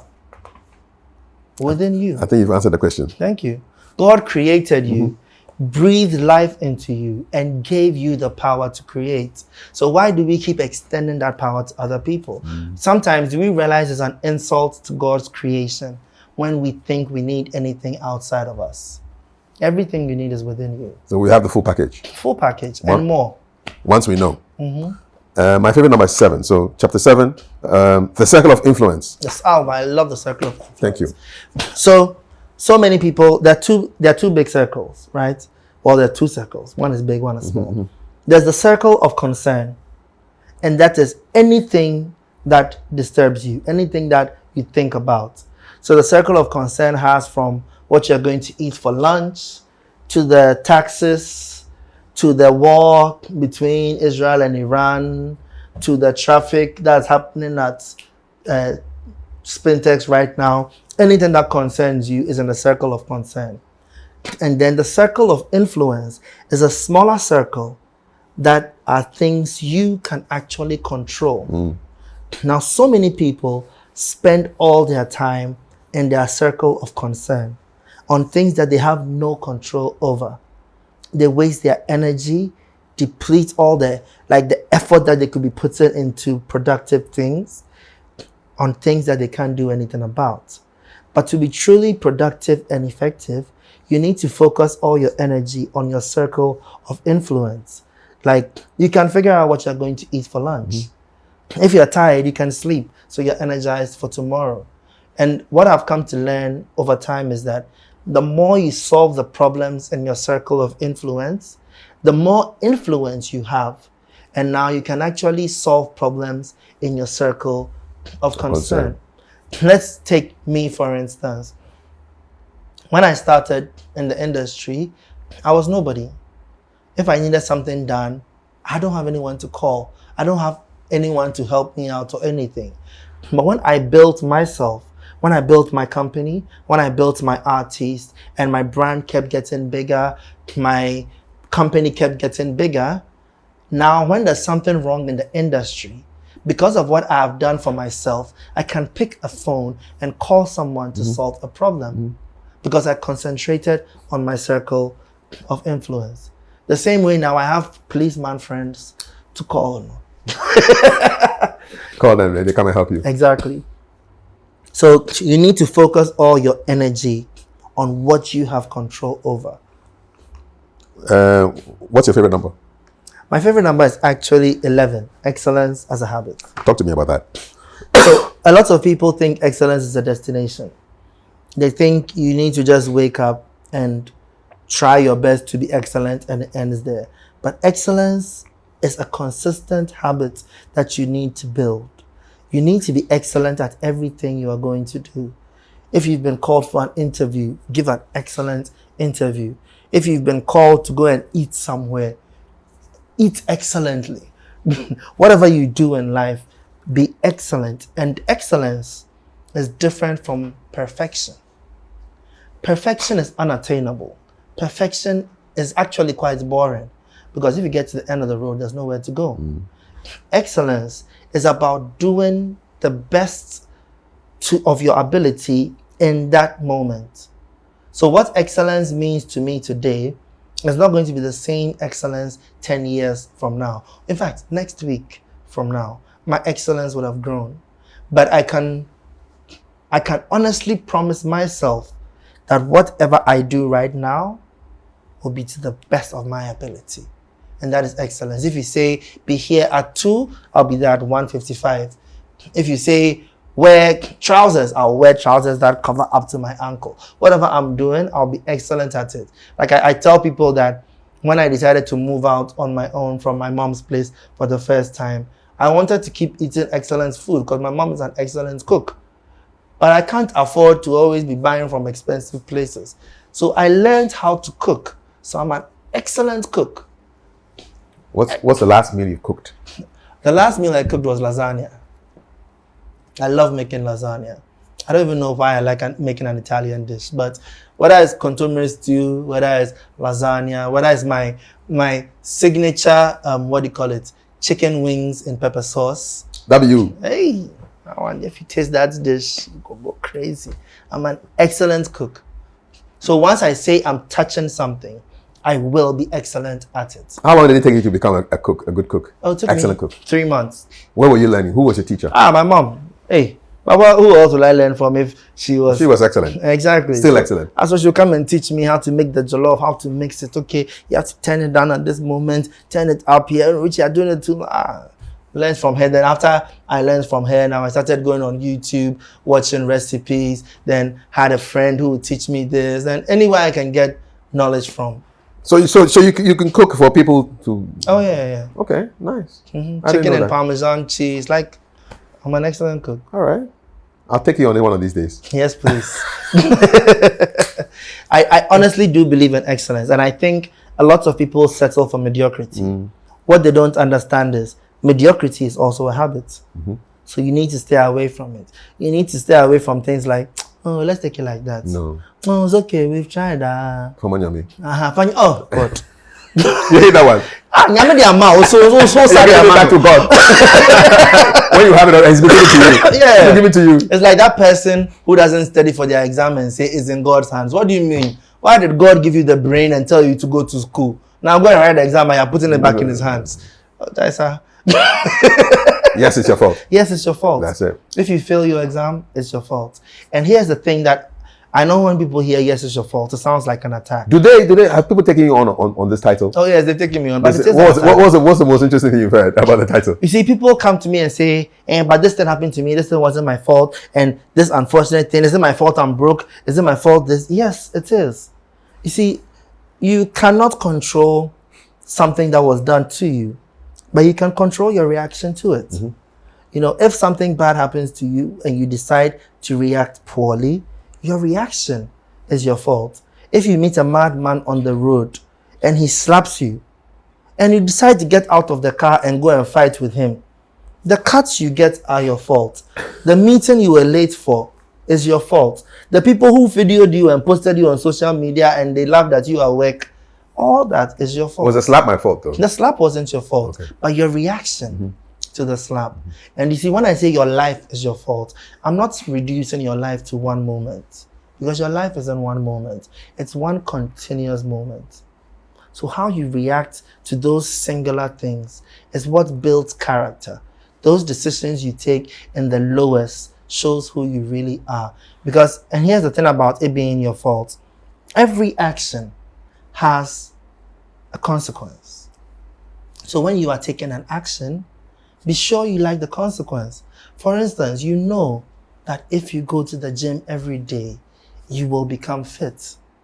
And you also know that if you eat Indomie 2 a.m. every day, you will get a pot belly. So when you get the pot belly, don't say it's the Indomie seller's fault. It's your fault, lad. One time. That's it. That's true. What's the reaction like to the book? So far, people love it. And I think people love the candid nature of the book. That's how I've always been my whole life. I don't believe in, like, what's the word? Saying it in a safe way or pampering people. I'll tell you as it is.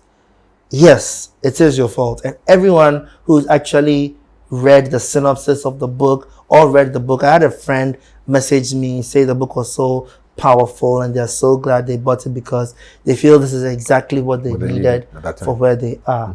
And I can tell you this, it's a powerful ideology that if you are able to hold on to, you will transform your life. Because when you understand that you are the problem, then you understand that you are the solution. Let's talk about your favorite things. Favorite style of music. Classical music. Particular composer that you like? Oh, that's difficult. Between Mozart, Beethoven, and Bach, I wouldn't know who to pick. It depends on my mood. Okay. If I'm feeling happy, Mozart. If I'm feeling dark, Beethoven. If I'm feeling complicated, Bach. No Handel. I love Handel, but I love Handel for his choral compositions. You know, but when I'm just talking the classical piano and the strings and everything, then it's the other three. We feel a lot of classical stuff in your popular music. Yeah. The string stuff. Yeah. You like strings. I love strings. I love piano. Piano is my favorite instrument. Yeah. So piano, then violin, cello, you know, the viola. Orchestral stuff. Strings. Yeah, orchestral stuff. Favorite pianist? Do you have a favorite pianist? Or pianists? I wouldn't be able to say a favorite pianist outside of Ghana. Inside Ghana, my favorite pianist is Edwin Ferguson. Okay. The one who used to steal the keyboard from me. The one with the PhD? Yes. Okay, all right. He's an amazing pianist. Like, he inspired me so much to learn more and more in piano. I used to go sit down in the music school when he's playing, then I'll just be watching him and saying, one day, man. One day. One day. Yeah. Favorite books? Favorite books. My favorite book of all time is 7 Habits of Highly Effective People. I think that changed my mindset on a lot of things when I learned about paradigm shifts and all. Second book I really, really love is Rich Dad, Poor Dad. Kiyosaki. Yeah, I love Think and Grow Rich. Hill. Yeah, and I mean, I can mention a lot of other books. Art of War is powerful. Yeah. It's a very powerful book as well. Movies. The Godfather. Yeah. Number 1. There's this movie called Crash. Most people don't know it, but it's a very... The Bus? No. Okay. No, that's Speed. Speed, that's Speed. Yeah. Yes. Crash is a movie. One thing I like about it is it's interwoven in so many different people's lives, and then they show how interconnected they all are in the end. It shows you that, like, we think we walk alone, but every action we take can affect so many different people. I find it to be a very powerful movie. I think those 2 are my top. I have a few more. Avengers Endgame, definitely. That's an amazing one. From childhood, this one isn't a movie, but a series. But I was really moved by, what do you call it? Things We Do for Love. I love the production. I love the story. I connected with it so much. It taught me a lot about movie making and all. Yeah. Holiday destination. Ooh, Bali, Maldives. The rest I won't say. Or you meet me there.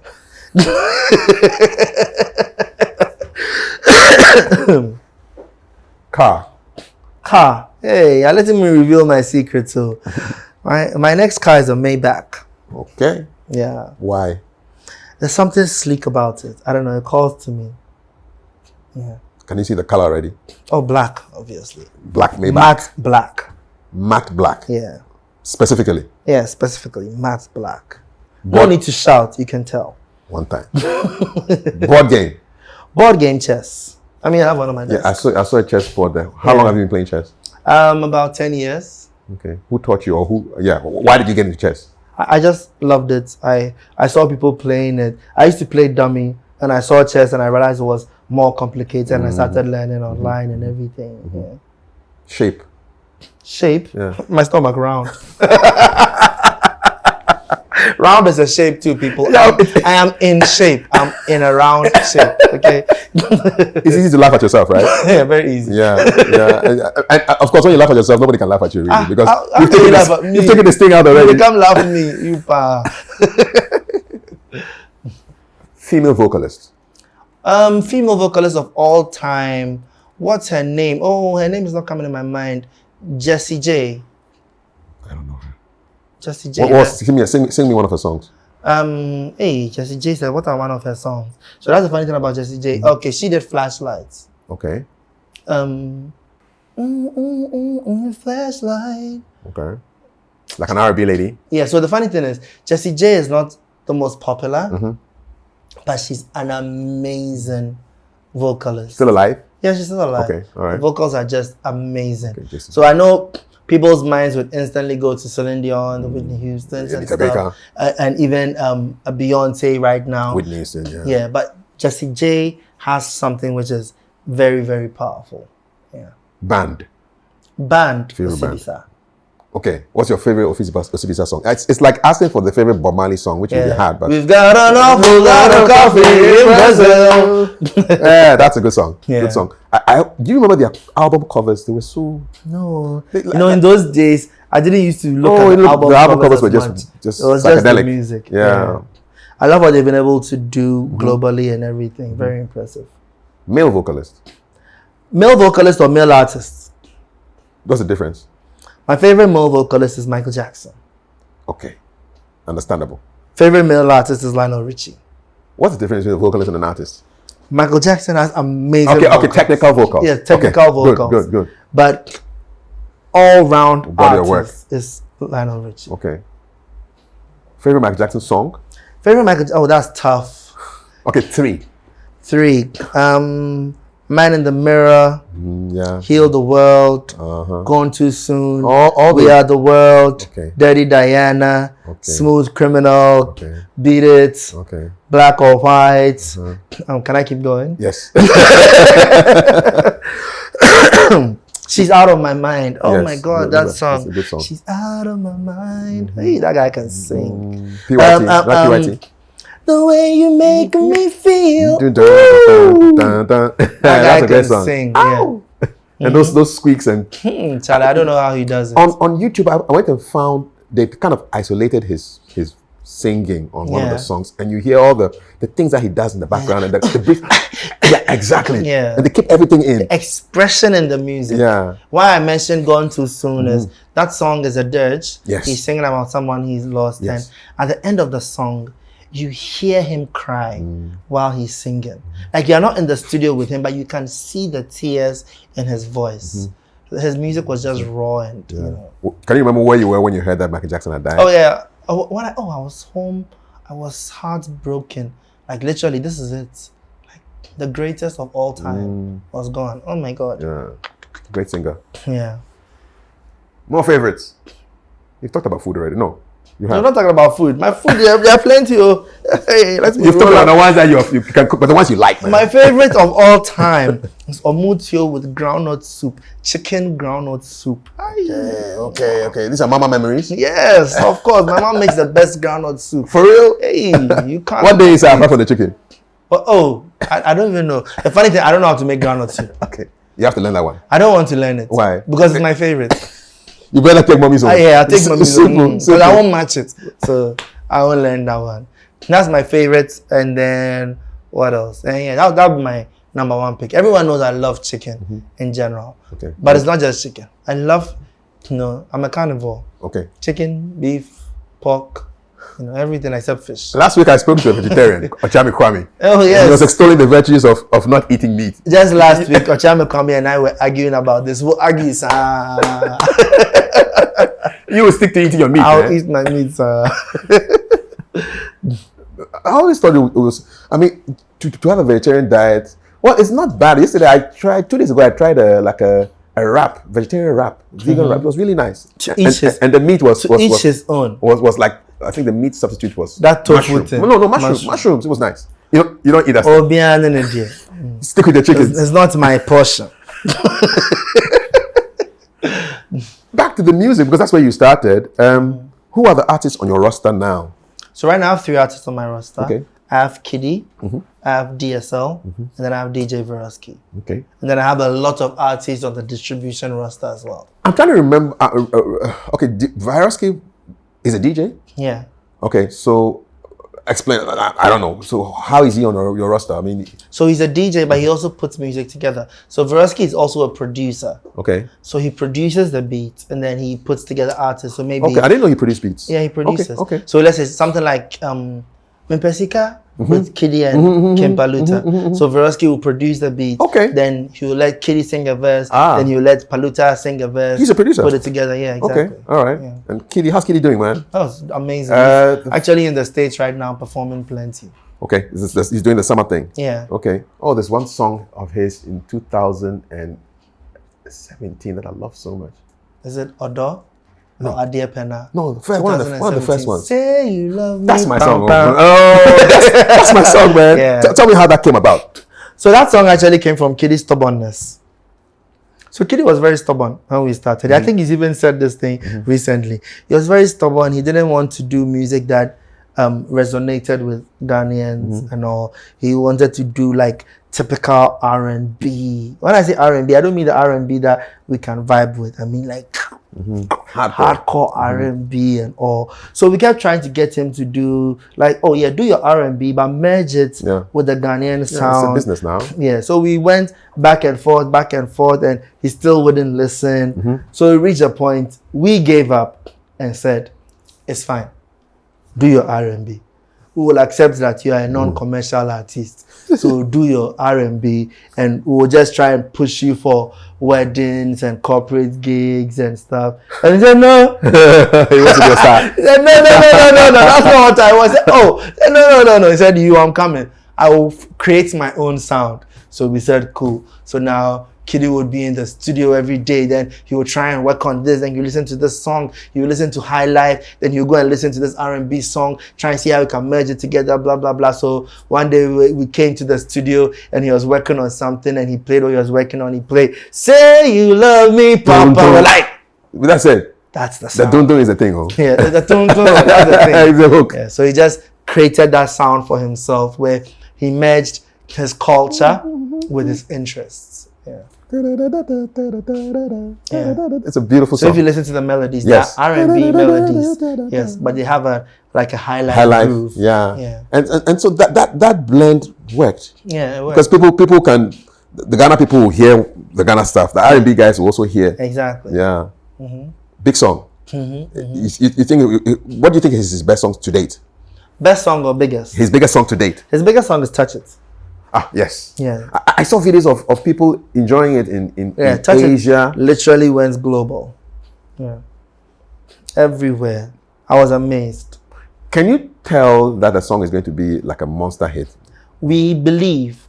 For instance, with "Touch It," I believed it was going to be a monster hit. The truth is, "Touch It," only Kiddy and I believed in that song.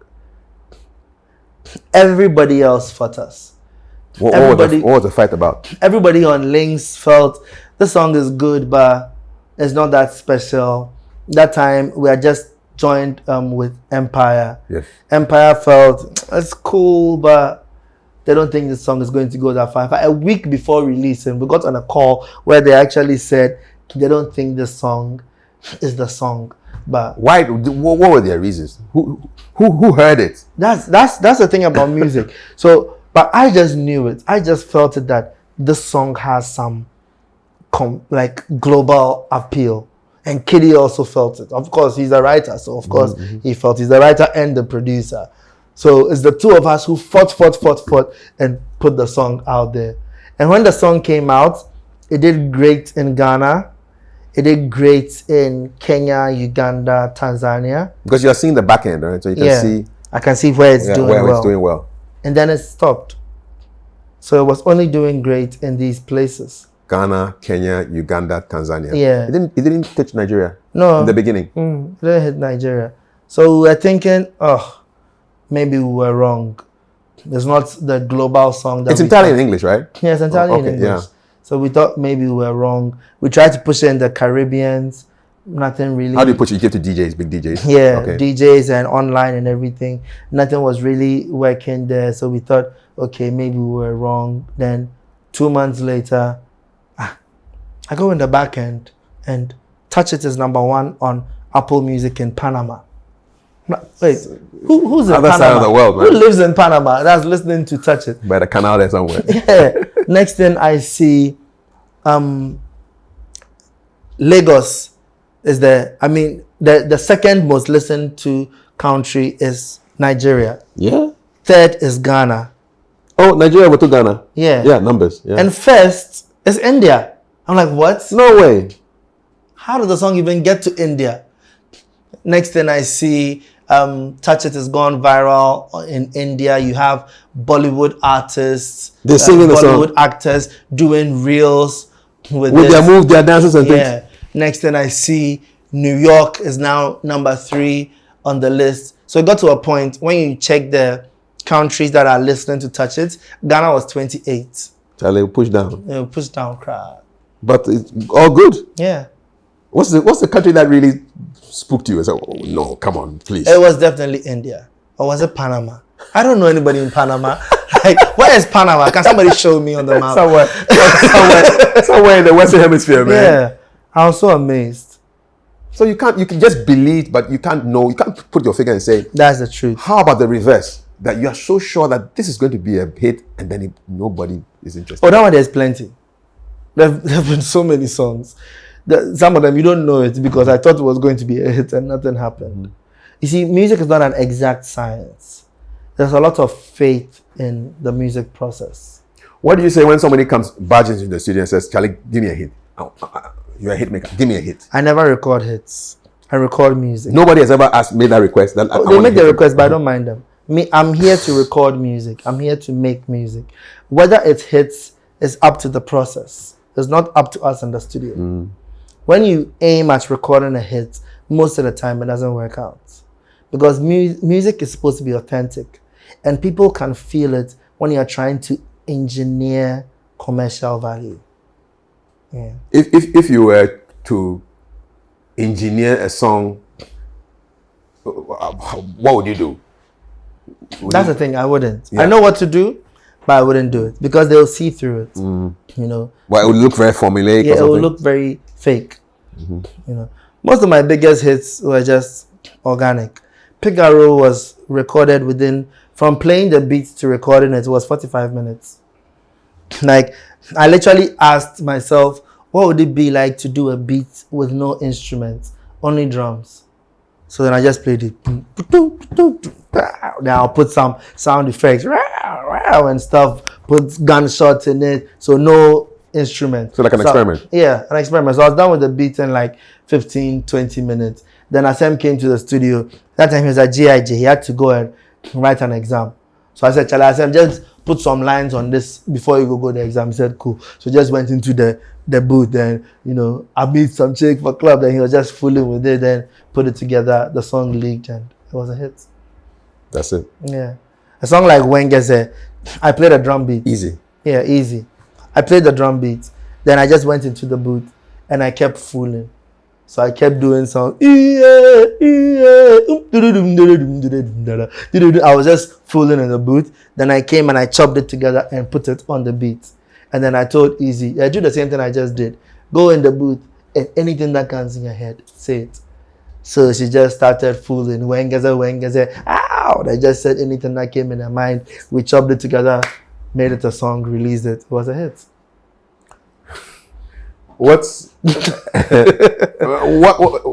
is your tip for an upcoming producer who wants to create great music? Have fun. Okay. Have fun. You see, music has different elements. There's the music creation and there's the music business. Leave the music business to the music businessmen. Let them worry about the marketing and the strategy and the positioning and the viral. That's their part. Your part is the creation of the music. And that comes from being authentic, having fun, and doing what you love. So have fun and create the music. What would you say to Timberland if he popped into the? Oh my God, Timbo! I mean, Timberland is a massive idol. First thing I would ask him is, bro, can we produce a beat together? One time. Hey! I don't need anyone to hear the beat. I just need to know I produce with Timberland. Oh my God. It's for me.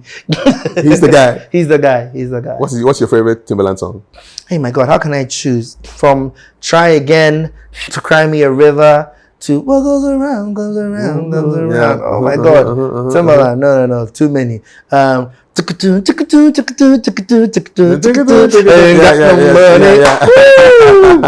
That guy too. Too late to apologize. That's him. His production is just amazing. If I could go earlier to Sardines, hey, and Pork and Beef. Yeah, Timberland is just exceptional. He's the guy. Yeah. You talked about music business. What's it like to be a music business executive? I mean, away from the production and into the business side of let me things. be honest, I was forced into it. I had to rise to that level to be able to do things the way I wanted them to be done. But when I got here, I actually realized it's more in sync with who I am. You know, the person who does the tinkering, the person who strategizes, person who formulates plans and everything is more in sync with the businessman. So I kept growing more and more as the business executive. What's some of the big challenges that you've had to jump over? So many, from financial challenges, structure, because as the company gets bigger and bigger, you need to adapt the structure of the company to match that, to, maintaining steady revenue, like so many consistent challenges. But I welcome the challenges. The more the challenges, the tougher it gets. Where do you see the Lynx Group in the future? Lynx Group, apart from working in Timberland, man. Lynx Group for me is about succession and legacy. My dream for Lynx is not for me. My dream for Lynx is what Lynx can become and serve to the entire African continent in the future. I want Lynx to become something that revolutionizes creativity merged with business. I've heard people say, "Oh, Ghana, we don't have a music industry," and I don't know what your thoughts are on that. I mean, what needs to happen? We need to understand what an industry is. It's not that we don't have an industry. We don't have infrastructure. Why? It took so long? Didn't we have it in the past? I mean, the times of Richie Mensah and... No, we actually still didn't. Did it? So one thing is that we've always borrowed from what existed in the West. But we didn't build an infrastructure for us. Okay, this is what I mean by an infrastructure, right?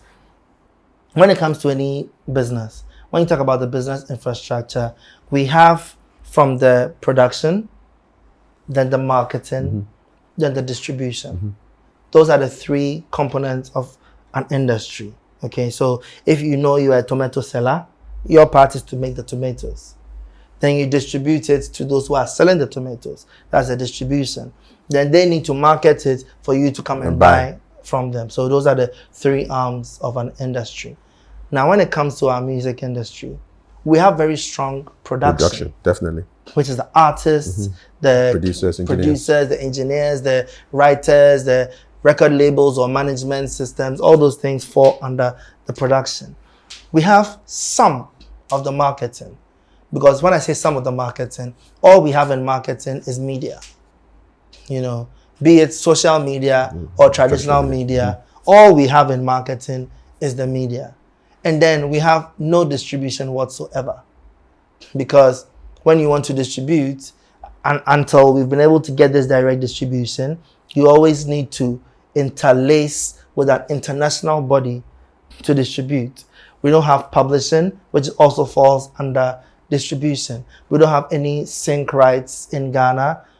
Do you get Sync rights is where you take your music and synchronize it with a movie. Yes, movies, with TV. Commercials, anything. Yeah. Anything that uses your music for their commercial products. We don't have any of that in Ghana. So all those things are missing to form the actual infrastructure. And when we talk about the infrastructure, there are other things that I haven't mentioned, like lawyers, entertainment lawyers. The reason I mentioned when it comes to the marketing, we only have media is we don't have PR firms. You get me? We should have PR firms. We should have real publicists, because an artist manager is not a publicist. They don't understand how to do promotion. So those in the blogger sphere, what's their role? So the blogger sphere is the receiving end. So in the same way, if you go to the developed industries, they also have their bloggers, they also have their radio stations and everything. When Beyonce is coming to release her album, a PR company runs the media campaign. Yes. So the PR company is going to call your, Kafui Dey and call your Kokonsai and call this person and structure a PR plan for the next 6 months, and then Beyonce will follow that plan. We don't have that middleman. So now what you have is the artist manager is the one calling Kafui Dey, and he doesn't understand PR the way a PR professional should. Yeah.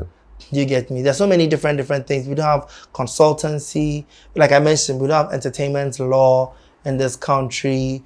We don't have, so many missing elements. So all that needs to come together. Yes, it needs to come together. Is it coming together when you say it? It's just coming together slowly. For instance, I've met one entertainment lawyer in Ghana. Okay. Yeah. She's called Annette. Good news. Yeah. She just does entertainment law. Great. So she should be busy. I want to see more of things like that happening. We used to have Cynthia, who was helping so much. God rest her soul. Yeah, she passed. Yeah. She was really helping so much. So we need more of those kind of things. We need the PR firms to be shooting up. We need publishing firms. We need more distribution companies. We need to have, when we're talking about music on DSPs, we need to have companies that are doing playlisting, playlist pitching. We need to have touring companies, so that when an artist releases music, they are performing all over the country. You don't expect an artist manager to know how to organize an event in Navrongo. No. Organize an event in Tamale, in Volta region, in Takrade. He doesn't know that. But if you have a touring company that has already laid out this groundwork, you can just do it. Then it doesn't matter whether it's Kiddy, it's Sarkodie, it's Kempaluta, it's Jackie. Once you're releasing your music, you plug in to the existing system, and it just circulates. So, for example, now Kiddy is abroad touring. Yes. So this is infrastructure that he has plugged into, correct? Exactly. And that's how it's supposed to be. That's why we're creating things like booking agencies and all these kind of things. Outside, every artist works with a booking agency. You don't book the artist through the manager. You book them through their booking agency. The manager's job is to take care of the artist, to make sure everything with the artist is working. Then they have a booking agency handling their bookings. So here it will be ACN. Yes, that will be ACN. So how are other labels and artists getting you around their minds around the idea that I should be using a booking agency to do? So we actually have a lot of artists who signed with ACN already. So we have two types of deals. We have exclusive deals where we handle everything for you. And then we have non-exclusive deals where, we can bring you jobs, but you can also find your jobs on the side, depending on which one the person prefers. So a lot of people actually finding it, because honestly, it's a lot of work. Yeah, I can imagine. You can't expect the same manager who has to take you to the studio, take you to the music video set, take you to the interview, to be the same person going to talk to this event organizer to book you on shows. So what happens here is, most of the time, people have to wait to be called for shows. There's no one pitching for them. So more proactive. Exactly. It will happen. So we have a reactive industry. And that's what's killing us. Complete the sentence. My greatest wish is? My greatest wish is to be happy all the time. Even though I know it's not possible. My greatest wish is to be peaceful. Is to be? Peaceful. Peaceful. I love peace, calm, quiet. When was the last time you were at war? Consistently. I run a company. What are your weapons? I'm at work 5 times a day. So peace is what we need. That's why I need to meditate in the morning. Because as soon as everybody else wakes up, the war begins. Charlie, I wish you peace. Oh, I wish you peace too. Such a beautiful wish. Thank you so much. Thank you. I really enjoyed this conversation. Oh, thank you very much. And God bless. I hope it was an excellent conversation. Definitely so. You Awesome. performed excellently.